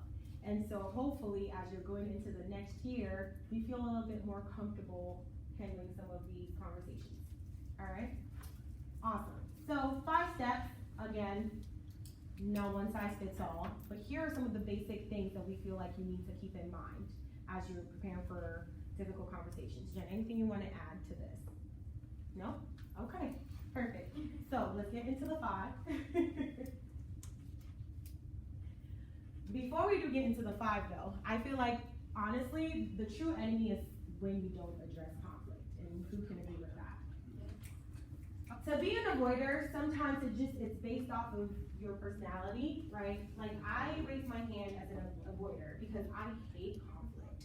But I found myself in a position where like I have to always address them head on. Like half the time, if I'm not having conduct meetings or meetings with my RAs, like the other 45% is like dealing with friend conflicts, roommate conflicts. And I don't know what it is. Maybe it's because students nowadays don't feel comfortable addressing some of these things or just don't have the language to address how they're feeling. But as student leaders, it is like almost your job to handle some of these situations, because working amongst your peers and again, working with faculty and staff or whoever, you come across situations, and my thing is don't avoid it, because as we will talk about in a future slide, keeping it and like letting it grow only gets you to a point where you just kind of boil over and you explode, and then nobody knows where your anger is coming from, okay? Something that I like to practice, or even we adopted as professional staff in residential life, is the 48-hour rule. Now, within 48 hours, if somebody said something to you or somebody did something that you found offensive, you have that amount of time to reach out and talk to the person. Otherwise, after 48 hours, you're truly not bothered by it. So like, why do we have to readdress it? Now, again, that doesn't always apply to every situation, because sometimes like it might take more than 48 hours. But like the key thing is collect your thoughts, find a way to articulate how you're feeling, and address the person head on. Because you will encounter so many different personalities. You'll encounter the people that are like, let's talk about it now. You encounter passive aggressive people. Like there's all different kinds of personality styles, and I know you guys know what they are. But key thing is, when conflict arises, don't ignore it. Deal with it. Okay? Next. So first one is and find the source. Can someone read that off so that it doesn't feel like I'm the only person talking? Use intentional and direct questions to guide the conversation. How did this situation begin? What specifically made you upset? Is there a relationship between the incident and another? So this is where you're preparing to have a conversation. Whether you're a mediator or it's a situation that you're involved with. You want to think about these things. What is making you mad? Like, what is it that they said? What is it that they did that did not meet your expectations? You'll find that expectations are a very big part of conflict. Yes, you have something to say. Oh, no. And jump in again when you have like commentary, thoughts, questions. Yeah, what made you upset? Like, is this the first time this person is doing this thing? Or like, do they continue to do it and you just not said anything about it for like the longest, and so now you're just at the point where you can't handle it anymore? We've gone through that before? Yeah? Cool. Also remembering that when you're going into the conversation, whether it's a group of people having a conversation with one person or a group of people having a conversation with another group, that everybody remembers to speak for themselves. Use I terms. Because what may have upset me in a situation, even though Jen and I are sitting at a table like fuming about it, like it doesn't mean that's the same thing that upset her. And so when you're going into the situation, making sure that you're speaking for yourself and nobody else. Because if you're not, you're gonna start more Yes. conflicts. Yes. So, yeah. And then it skews the whole reason why there's an argument in the first place. Next slide. A lot of the times, again, like I said, things may have been started because of something minor. Oh, I needed to use a credit card. This person has a credit card. I'm very upset and I'm not talking to them for an entire week. Well, is it because this person has a pattern of doing that and you're like over it? And did you ever talk to the person? Well, my advisor never shows up to meetings and then they show up to an event and they're just over here like running with the program as if they're the one that planned it, and everybody is all over the place like, what is going on, and we're upset about it. Well, are you gonna pull your advisor to the side and have an honest conversation about expectations of each other? Again, going back to those questions, what do we think happened here? Is it this one event that started it? How you honestly or truly feel that it first arose? What were your expectations that were met? Expectations, again, being one of the biggest things that you need to be aware of. And as student leaders, as you are going into the next year, I don't care what your position is, whether you're the VP or the secretary, thinking about some of the things that you've seen in like the previous years, and like sitting down and writing it and asking for your leaders to create a space where you guys can share honest expectations of each other, aside from the Constitution. I'm not talking about that stuff. I'm talking about the, well, on the group chat, can we avoid expressing political views, kind of thing. Or the 48-hour rule, if that's something you want to apply. But how are you going to be intentional moving forward, setting expectations of each other interpersonally? Sorry, so real quick example before you go in. So like on the res life side of things, we have the housing contract, the roommate contract that we have RAs sit with roommates to kind of go through the rules for the room. And sometimes we find that people like blow that over, but then come springtime, we have like a plethora of like roommate conflict situations that like, I'm trying to go back into the housing contract to figure out what they decided about who's taking out the trash, and it's not there. And that's usually because people think that that's, oh, we'll figure it out.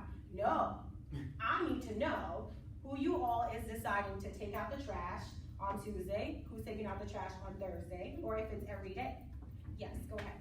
I was just gonna add to that like during our group planning session, I'm definitely planning on creating a contract with my exec board of like what my expectations are of them, Yes. what they expect from me, what we expect from each other, and we're gonna sign those like with our advisors to hold each other accountable in the future so that there is hopefully no conflicts. Yeah, Anything going yeah. forward. And not to say that just doing that conflicts will not arise. They will come, but it's great to have something to go back to say this is what we decided on, you know?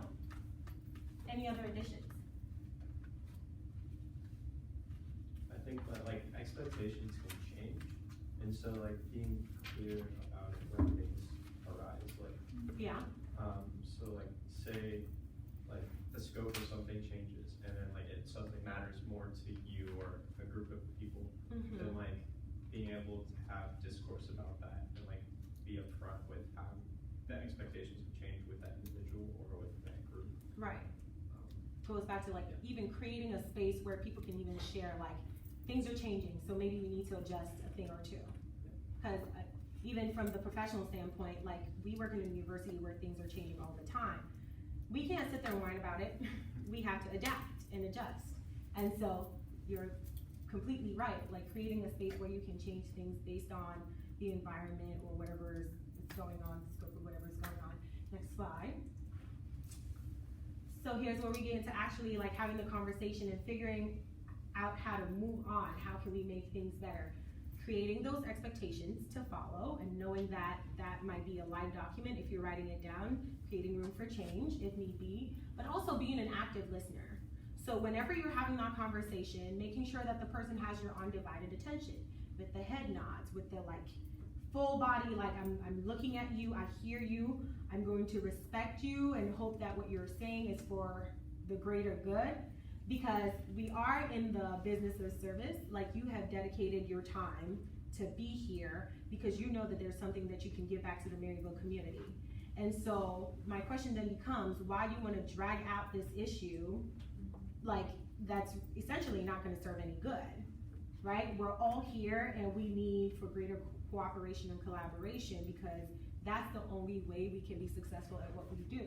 So making sure that like in those moments, you may be emotional, you may be heated, but like listen to what the person is saying. And even if you disagree, that's when you have a conversation about it. Sharing your perspectives on things, going back and forth and having a productive conversation. Have you guys been in situations where that was even difficult to do? And how did you handle it? I would say for one thing, if you approach a situation hostile, that you're gonna get hostility back. Yes. And so I've been in many situations, even on campus, whether it be an RA, or anybody else, approaching a situation with hostility. Yeah. So, of course, you're gonna get hostility back. Right. Respect the person you're talking to first, and you will get respect back. I can agree. Yes, sir. Similarly, I think if there was a situation I had where I had caused a problem, I made people feel upset, and it's going in there with that honesty, like, I am sorry, we are all friends, I did hurt you, and like the willingness to change. Because there had been, before in our organization, there had been someone who said that, didn't mean it, things happened again. Yeah. But it's that you say it and then you follow through with the heart and with the action, like, I actually do want to change. Right. Absolutely right. Yeah. I think a big thing is swallowing your pride. So like, for example, like last year, we had a conflict on our executive board about expectations we were having of each other. And it came down to, we had a meeting and literally, it was in that kind of, people came into it with hostility, like Michaela was speaking about, and it just seemed like it was a big attack. And our president's like, you know what, you're right. She swallowed her pride. She's like, I haven't been doing the things I've told you I've been doing. Yeah. And so that just kind of set the example and kind of eased the tension in the room, so we could all just productively move forward. Yeah. Yeah. Absolutely right. And I mean, in the other session, I gave this example of like when we have big events, like over in Red Light, like we have campus-wide events. Those are like high pressure times for me as like the person that does programming, because it's not only for students, it's also for like the professional community too. And so it's like, we gotta make sure that everything is okay. And so what I do like to do is preface the event with like, hey, like I might say something or I might do something that comes off a certain way. I'm so sorry if I do that, but just know that like, it's because I need this to be like a good event. Like actually adopting that into your style and like using that with your teammates before you start events or before you do anything can be helpful. Now, I'll also say make sure you're checking yourself though, because that doesn't give you the license to say whatever to anybody, because we're not trying to be hostile, we're not trying to tolerate disrespect, but at least saying that makes somebody else know that, you know what, I mean, she did say that this may happen, so like, if I need to have a conversation with her, I can do that after this, kind of thing. Okay? Awesome. Next slide. And someone mentioned follow up and follow through, so establishing a firm resolution. So it could be just writing down the expectations of each other. Hopefully you're doing that before it gets to this point, but coming up with an action plan. And then making sure that you're talking through like the different possibilities of situations like that could come up, right? So this happened, like what do we do? Kind of setting that precedence before so that when it does happen, you have something to go to. A handshake or a hug if it calls for it, if people are okay with that. But I always think ending with that personal touch is always helpful, because at the end of the day, you are also, you know, still students, hopefully you're all friends, and it's important that we get along with each other and create that personal connection. Someone shared that like, there's somebody in their group that like when they see each other, the person is always giving hugs.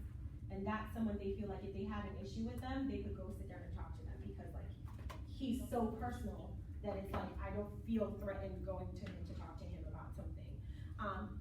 Really sometimes about how you present yourself, okay? Because You could be that person in a group who is like always like stoic, doesn't want to share like personal stories.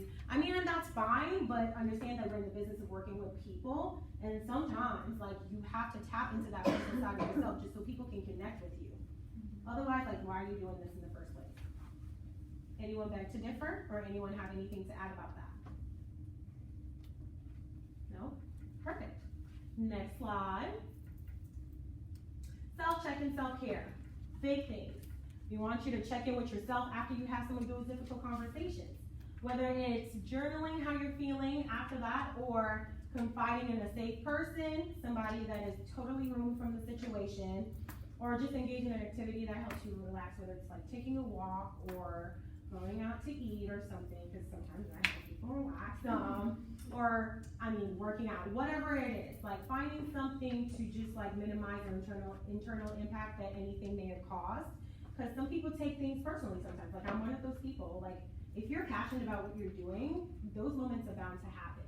Where like you get into it with someone, right? I can get into it with an RA and then walk away and be like, man, like, I wish that didn't have to happen. Like, I'm taking this personally and I need to like, you know, kind of take care of myself because this is taking a toll on me emotionally. Like, you don't know how something will affect you or remind you of something or trigger something. So like, make sure you're taking time out to take care of yourself. Also remembering that, and Jen mentioned this in the last group session, that sometimes it could be like planning a big event. You have to be around these folks all the time. Like, you're making sure that after all of it, you take some time to de-stress. Or, for instance, if it's like a concert or something, as the leadership of your group, seeing all the hard work your group has put on, maybe it's ordering ice cream or pizza and like at the end of the event, sitting down with your folks and just being like, guys, let's just chill, kind of thing.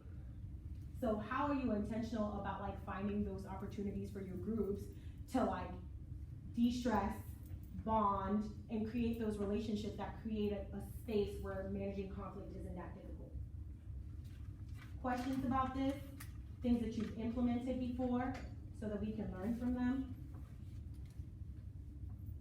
No? Okay, next. So we're gonna have you guys put this into action. We're gonna break up into groups.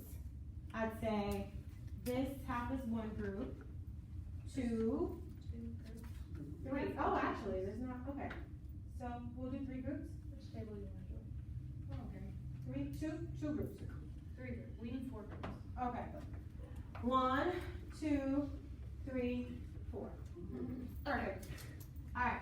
So we have 4 different types of scenarios to go through, dealing with different kinds of conflict that you might come up with either in your RA role or in your organization. So group 1, we'll kind of go through each scenario with you and then give you time to kind of think about what your plan would be, and then we'll have sharing time at the end. So, scenario 1, this will be a conflict that you have with your advisor. Is this group 1?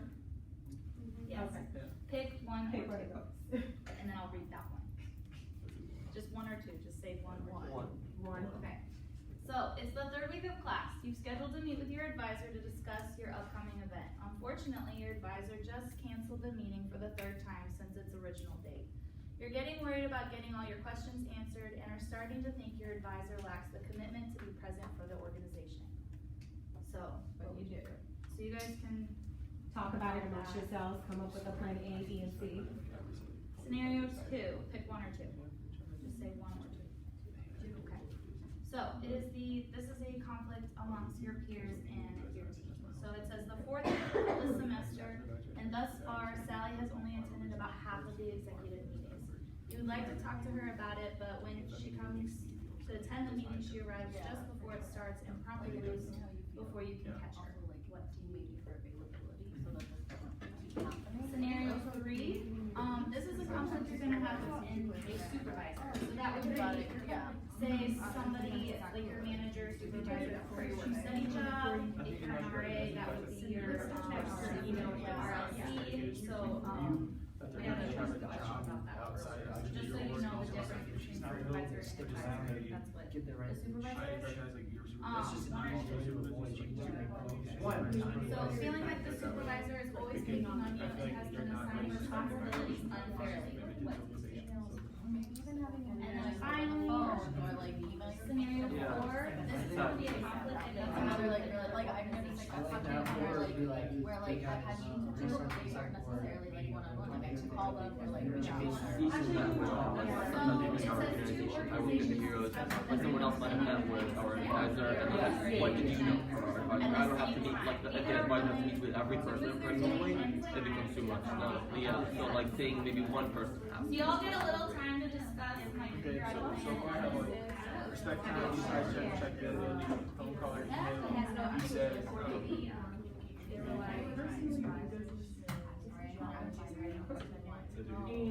So we. and I think the conversation this is going on, the first one, and then put me schedule phone call. Like that mean like the meeting you want to talk about, is that what this meeting we're talking about respecting everything that needs to happen in person. So it was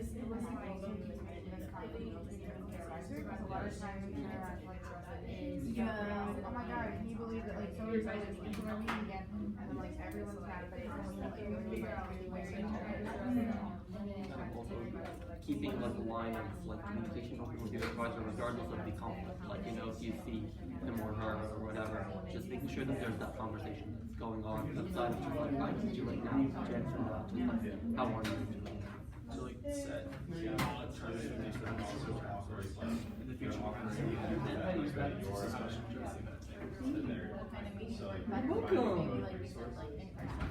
As much as like you might your own works. Yeah, I know like for our advisor, he's very busy. He's very long-winded. when he's like on the way home. Yeah, like I'm okay with I love that. that. Like it works for him, works for us. It works for us, it works for him. It's just, and whenever he's comfortable in that space, like in the drive home, like he's focusing on us. Like we're here, he's got us, he's got Saints, he's got mascots, he's got his jobs, like everyone's constantly coming to his office. But he doesn't, like when we're in his office, doesn't do a good job of like, no, like come back later. So like if we are there, it's just like a pop-in kind of thing. Like we have always people coming in and out, so like when he's in the right home, like I appreciate at least he's focusing on us. Like weekends before events, so like call you on the way to campus and be like, I'm on my way, thank you, great. That's literally Stacy. She's always texting me, she's not like, you send me Abby's name tag, I'm gonna fix it. Stacy's the best. I freaking love her, dude. She's like, wow, she's just so amazing. She's like, Oh no, Karen, and I was like, Stevie Donovan just went and said like this whole like, little snack station outside her office. I was like, this woman she is. literally does them. Oh my okay, goodness. where does it know? She's making us t-shirts to wear. Really? Like, she's bringing them up, yeah. Oh. You can't really see, she really changed the name of it. He's also just Sandra. Yeah, that's where I can go. Oh my goodness, she's literally at everything too. Yeah, Like, she like just somehow academics, makes it work. social, everything. And she's part of like women in STEM. Like, yeah. Like there's literally like nothing she does. Like does she teach? Like I feel like she's just here like this. I don't even know. Well, no, the crazy thing is like she does all this and she teaches. Yeah, and then she also has like a family and a home. Like, kids. Yeah. I don't think she sleeps. Yeah. Her family watches movies at 2 a.m. That's her family time. They eat dinner at 4, and like she wakes up and does it the next day. Family's actually nocturnal. Yes, they're vampires. That's what happens. Lots of coffee and candles are the way to her heart.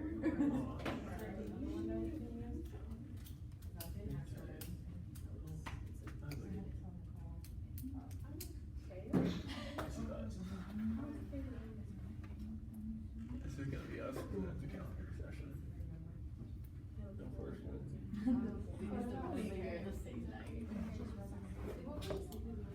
It's like when Miss Tiffany was talking about, oh, like, have you done it like five years in a row? I was like, oh, we're traditions in there, so we've done it. Like, they try to like make it new and weird.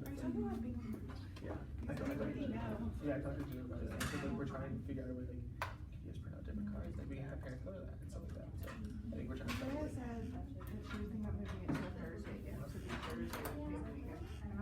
She told me to talk to Andre, that's like her baby, and I was like, I'll have our family, I'll have like a talk to her. That's the thing, I is, also like, said that I was gonna make Blake do it. so during our board time, whenever they have MSG funding,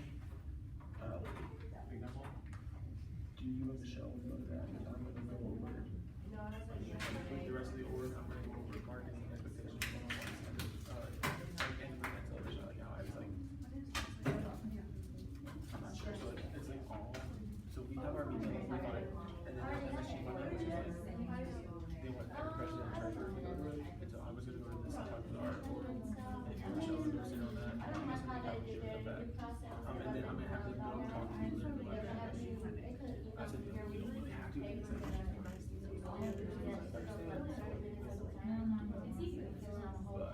I think what I think I said about this is you can do something for this good that you should probably like we're gonna go with this together, and then I mean one of the times I want them to go talk to each organization that they're collaborating with for their meetings, and I want either use me or Michelle to go with them and just kind of be there to kind of like support them and like just like talk to them. If I have any future questions about how we did this in the past, stuff like that.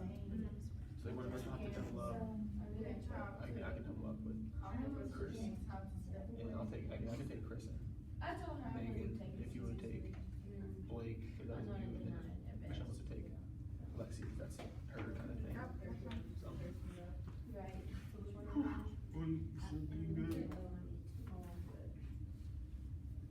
So I worked at camp for children's nights, especially and like really often, like very common campers to like just like have an episode take that over.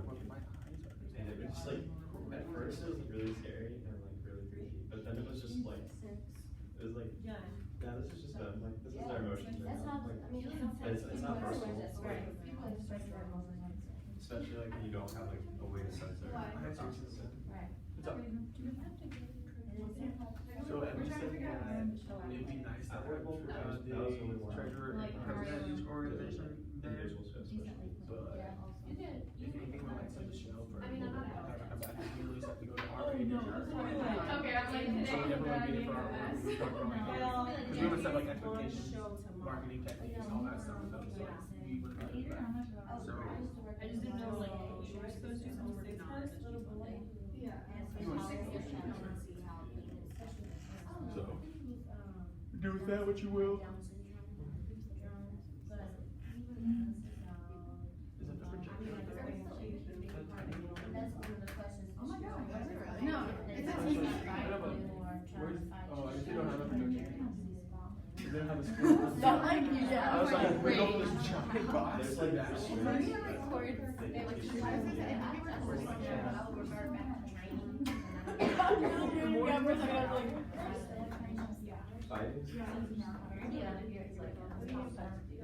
Okay, who wants to go first?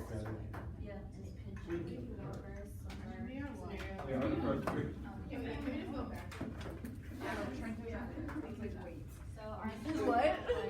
two organizations discovered that plan their biggest event of the year on the same night at the same time. Neither willing to move their day in time to accommodate the other. What do you do? So we kind of came up with like two different solutions, and the first solution we said is kind of figure out like what each program are and see like if you can co-program and just make one giant event, because then like you're not like necessarily like losing all the time, the effort, the funding that you put into this, but instead you can make like more of a grand event, and we said it could be something like really unique, like depending on like what the event or the organizations are. Like we said, like if it's ABC and HAPA, that could be like really unique, like combining two different cultures together. And then the other solution we came up with is like just really try and convince like one organization to accommodate their time just a little bit, because we said that like there's been times this past year where that's happened, and like whoever goes first can like help program for like the second person. They can help each other out in that aspect, and ultimately it'll work out for everyone. Good job. Anything else you guys would do? Change? Yes. I think one thing I noticed from there is that location isn't necessarily the same spot, so that's, and it's a different kind of event if also that is the same, because that was something that our drama club had last year. We had to move a show because someone else was in the one space we can do our shows in the auditorium. So that kind of, I kind of feel like, well, they're different places, that's already fine. Like, it's better because they're already kind of separate then. It's say like if you could stagger them even by like an hour, because I know like for next fall we had a karaoke night the same night that Potter RAs had a movie night. And so like we staggered them by an hour between each other because Potter had a double feature. And so after karaoke night, we're like, hey, if you guys want to continue on, like please go check out Potter. They're doing a fantastic movie night out in their quad. So like working with them and getting that staggering in there, then you can help promote each other's events as well. Okay. Anything else? Okay, so we have feeling like the supervisor's always picking on us and has been assigning responsibilities unfairly. What will we do? And we said that we would try to talk to the advisor and talk about possibly like mixing it up. So or ask what they're doing to assign tasks. So if it's just like they're just doing it by random, then we can kind of talk to the advisor. We talked about talking to the advisor about putting us in different areas that we're good in, so we can kind of gain experience in that area. And if it's just the advisors just putting us in an area just because they want to put us there, we can talk about like possibly putting us in an area that we are good in or like better in. Kind of more about like how you spin or are you presenting yourself. Like it's not necessarily like you're just like, I don't like this. Like it's about trying to gain new experience and about you helping the group the best you can. Another big thing is making sure that you communicate that there is a problem, because sometimes they may just be doing it, and if you don't communicate that you have a problem with it, then they may never know that there was an issue. Yeah, I love that. I mean, even with the other group, everybody came from the angle of like, this is still a learning experience, so like, well, let me go and try to figure out what exactly the supervisor is trying to do. This boils down to perspective, right? Like sometimes they may think like they're providing a development like experience for you. It may seem harsher than the other students around you, but it's important that you have those conversations because we're not always right sometimes. Sometimes it takes you calling us out, but respectfully, right? And coming from that place of like, I want to do better. I can tell that there's some tension and I feel like you're giving me all these things and I feel like there's a difference. So can you talk me through this? And that's the best way to handle it. Yes. A lot of times I try to like take perspective of like if I think that something's kind of like off, like I'll ask somebody else who's been there, like, or like, hey, do you think this is kind of weird? Yeah. Or is this normal? Like, because like sometimes I just have to be like, is this to me just taking it too seriously, or like, is this seriously something that like I should talk to them about? And a lot of times it's about like setting boundaries, because like a lot of people like that's like trying to like pick on you or something, but like if it makes you feel uncomfortable, you should say something. Well, this is a supervisor situation. So then my question is, how beneficial is it asking another person instead of going right to the supervisor?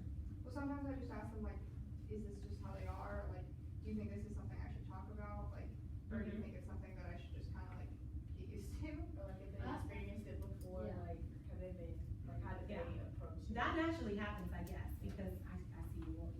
I see that naturally happens because obviously, like you feel comfortable going to the person that you're most familiar with first. But my advice to you will just be to avoid that and go right to the supervisor. Because what I can say is like we are all here for your best interest, and sometimes we just may be making a mistake and we don't know what's happening. So what somebody else may tell you about a supervisor, like their experience is going to be different from yours. So instead of like starting that and potentially that growing into something bigger than it needs to be, just go to your supervisor. That's what I encourage my students to do, honestly. And sometimes they don't do that, and then it does turn into something big, and then I have to be there like, this is why I said, come talk to me. But to avoid that, just go right to your supervisor and have that conversation. Nicole. I would say for like a situation like that, just like set a meeting with your supervisor and like talk to them about like establishing like expectations and limitations, because like as a student leader, like your first priority is being a student. And if you feel like they're unfairly like assigning like responsibilities to you, like you're getting overwhelmed, like you need to let them know, because like if they understand that, like they'll tone it back and like they'll accommodate for you because like they want you to succeed. So And they should. So again, sometimes it's just a matter of like just being that transparent. And I mean, I guess I don't want to speak for all supervisors, but at the end of the day, my purpose is to like set those expectations in the beginning, and it falls also on personality types. Like not all the time will people understand how someone is. Like if they're working with them for the first time. And so it also falls on you to build that relationship and build that rapport with your supervisor so that you feel comfortable going to them. Otherwise, you're going to go through an entire year of just like being misunderstood or you misunderstanding them, and that's not helpful. Yes. And I was gonna say, maybe it's just like one of those things too, where like your supervisor doesn't realize it, like maybe they just have these tasks come up and like they see you as like a really hard worker and like, or else like maybe you have like the skill set or like the talent or the creativity like to like get the job done and do it really, really well. So like maybe they just like put it on you because they have the most trust in you, but then that could be an opportunity for them as well to like put that trust in somebody else and give somebody else the opportunity to grow as well. Yes. And I feel like the same thing, other people sometimes feel it when they're not given the responsibilities or the opportunities. And we had a conflict in our organization where everything was given to one person and then the other person felt like they were not given enough. Yeah. And that created more conflict. Yeah. And for both people, one Yeah. felt overstressed and the other Yeah. person didn't have a lot to do. So. Yeah, and that's when like an honest, transparent conversation needs to be had, right? Because again, I don't, and you can jump in, but for me, it's like when you step up and I see that you want opportunity to really engage as a leader, I will give you opportunity. Because for a lot of reasons, sometimes I've found that sometimes pushing students too much can cause them to break. So if you are okay with being in the background, you can do that. Because a lot of it is taking initiative. And so if somebody starts to feel like, oh, like, what about me? Like, why can't she call me to do this? Well, I'm gonna need that student to step up and have that conversation with me. And so that's where like I would encourage the entire team to say like, let's just have a conversation with our advisor. Like, this is what we see happening, and I mean, if people wanna take more responsibility, please allow them to do so. And that should be like something that is easy for people to do. Again, going back to the, let's build a rapport and let's create a safe space where people can share how they're really feeling about things instead of doing it on a group chat. I also think this is a great opportunity for you all to be advocates for yourself. Like, you're here in college to learn and to grow, and one of the biggest things, like, we're not gonna know what you want to do, like, you have to let us know so you can get every opportunity you can while you're here. And I think this shows a really great example of that too. Yeah, all about perspective. Just be open and have the conversation. All right, next scenario.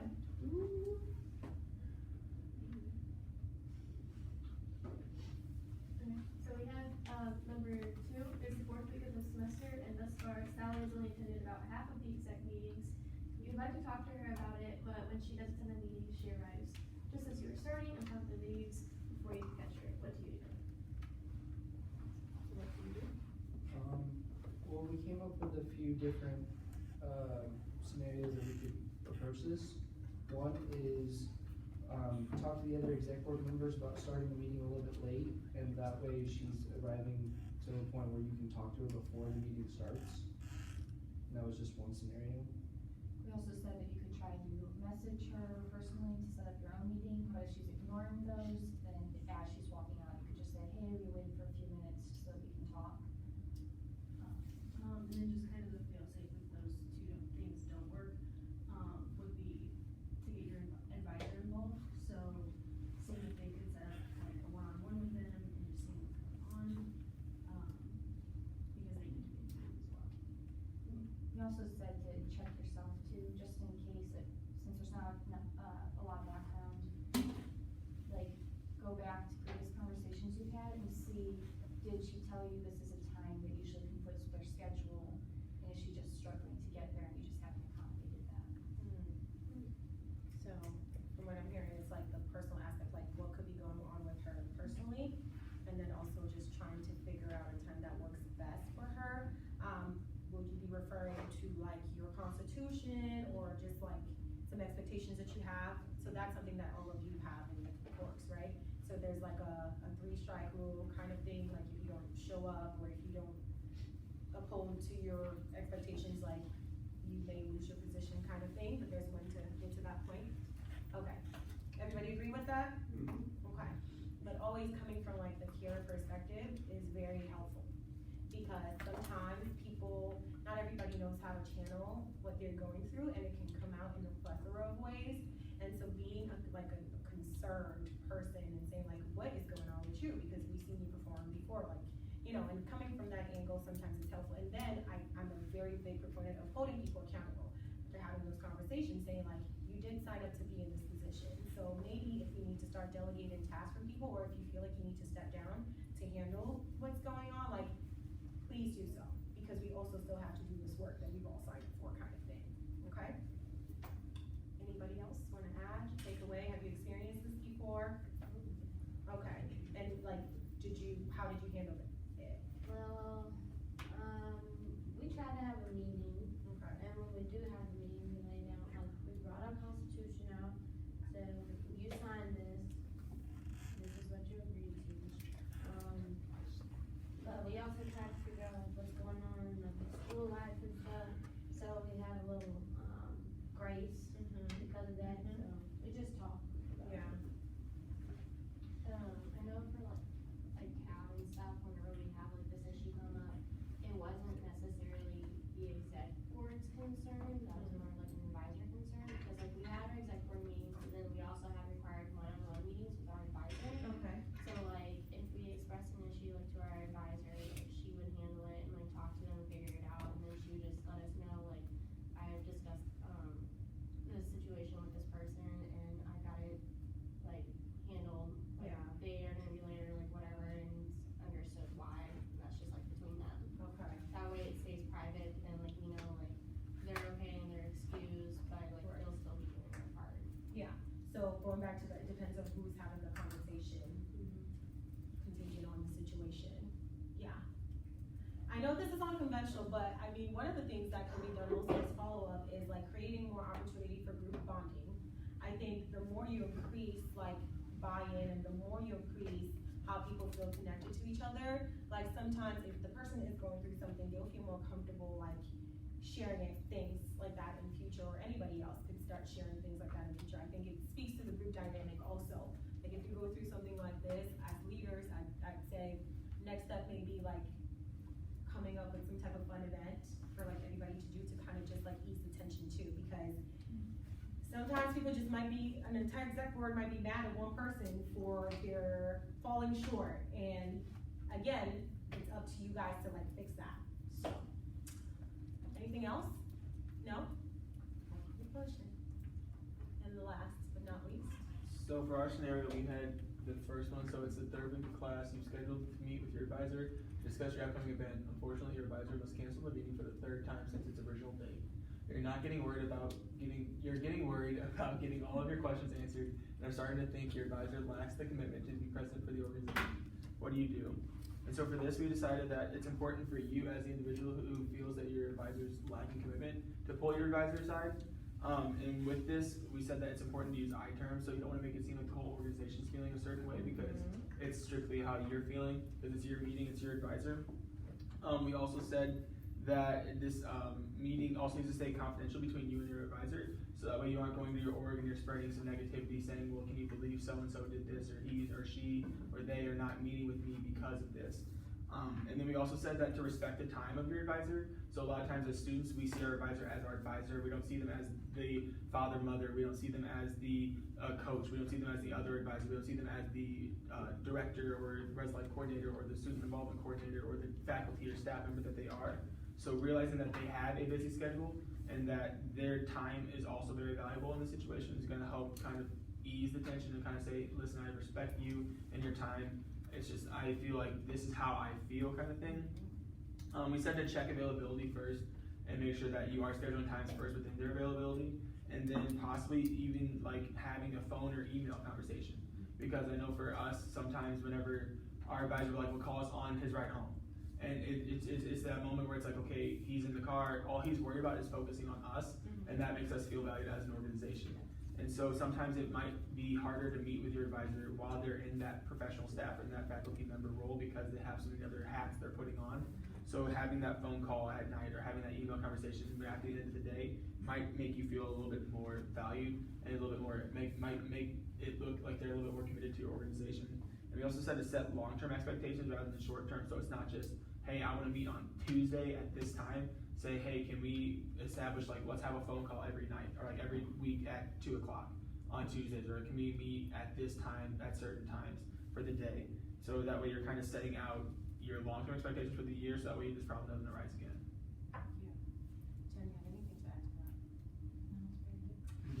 Yeah, I think in this situation, like, transparency is key, and before you sign up to be an advisor, speaking like in I terms for me, like, I have to be committed to whatever the organization is doing, and I also have to know, like, if I'm signing up for this, like, it has to take priority, knowing that I do wear, like, multiple hats. So in the past year, I've been doing RLC work, but also working in development, and so amongst, like, the search committees and, like, other things that I had to do. So sometimes it does get challenging, even with, like, serving my RAs and whatnot, but finding different ways to communicate with them. So whether it's through group me texting, like, when I need to communicate, or like picking up the phone and calling them, like, you have to get creative in how you communicate. But it all goes back to setting those standards in the beginning. Like, knowing that the advisor is fully committed to what you're doing, so that they don't also lose sight of that. Sometimes you have to hold us accountable, like, that's just it, really. And never shying away from that. Don't ever think that having a difficult conversation with a faculty or staff, like, is impossible to do. Just know how to go in there and how to have that conversation without them feeling attacked, because we do a lot, just like you guys, so. I think it might be important, we've talked about like setting expectations with your orgs or like with your floors if you're an RA, but also like setting those expectations with your advisor or your supervisor as well is just equally as important. Because I think somebody mentioned this in the last session, like, you don't know, like, your advisor might be the first time they're ever advising a group before. They don't really understand, or like coming into your organization itself, they might not understand like the flow of things or like how things are ran, and they might have expectations of like where they're coming from that are different from where you all are coming from. So just making sure you're all on the same page. And also in that same line of thinking, sometimes your advisor may be new and potentially may have been brought in because of how they do things that is different from how the institution has been doing things. So you having an open mind, like, and not coming in and saying, well, this is how we used to do things.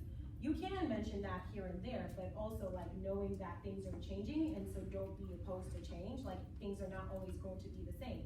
Like, for my RA staff, it's like programming has been done a certain way for a very long time. Someone else is gonna come in and continue to assess how we do our programs, and things are going to change. But I don't want to hear someone saying, well, we've done this and this is how it's supposed to be. No, like, being adaptable, because that's how we grow and become better as individuals and as an institution. But also knowing that, like, it's important to create that space where you can have those conversations to, like, express your sentiment is, like, key. So don't be opposed to change, really. But grant that grace and extend that opportunity to your advisor to share where they're coming from too. Alrighty, any last thoughts? Do you feel like you've gotten something from this? Because like I said, this is something that people talk about all the time, so you feel like it's like second nature. I know this, but it's important that as you as leaders go into the next year, just remember that you're dealing with people, and just sometimes you just need to take a second to think about an effective plan on how to manage conference at the event. All right, maybe I'll be in favor. Peace out. Enjoy the rest of the day.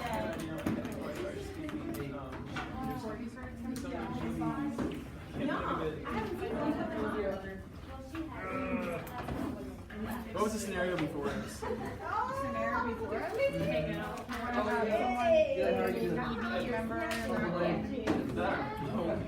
So I'm not sure if that inspired it then, or like. Okay. I was gonna start singing Lovin, so. Yeah. She was, people were so true. How she don't have it? Well, you don't have it? Yeah. No, no, yeah.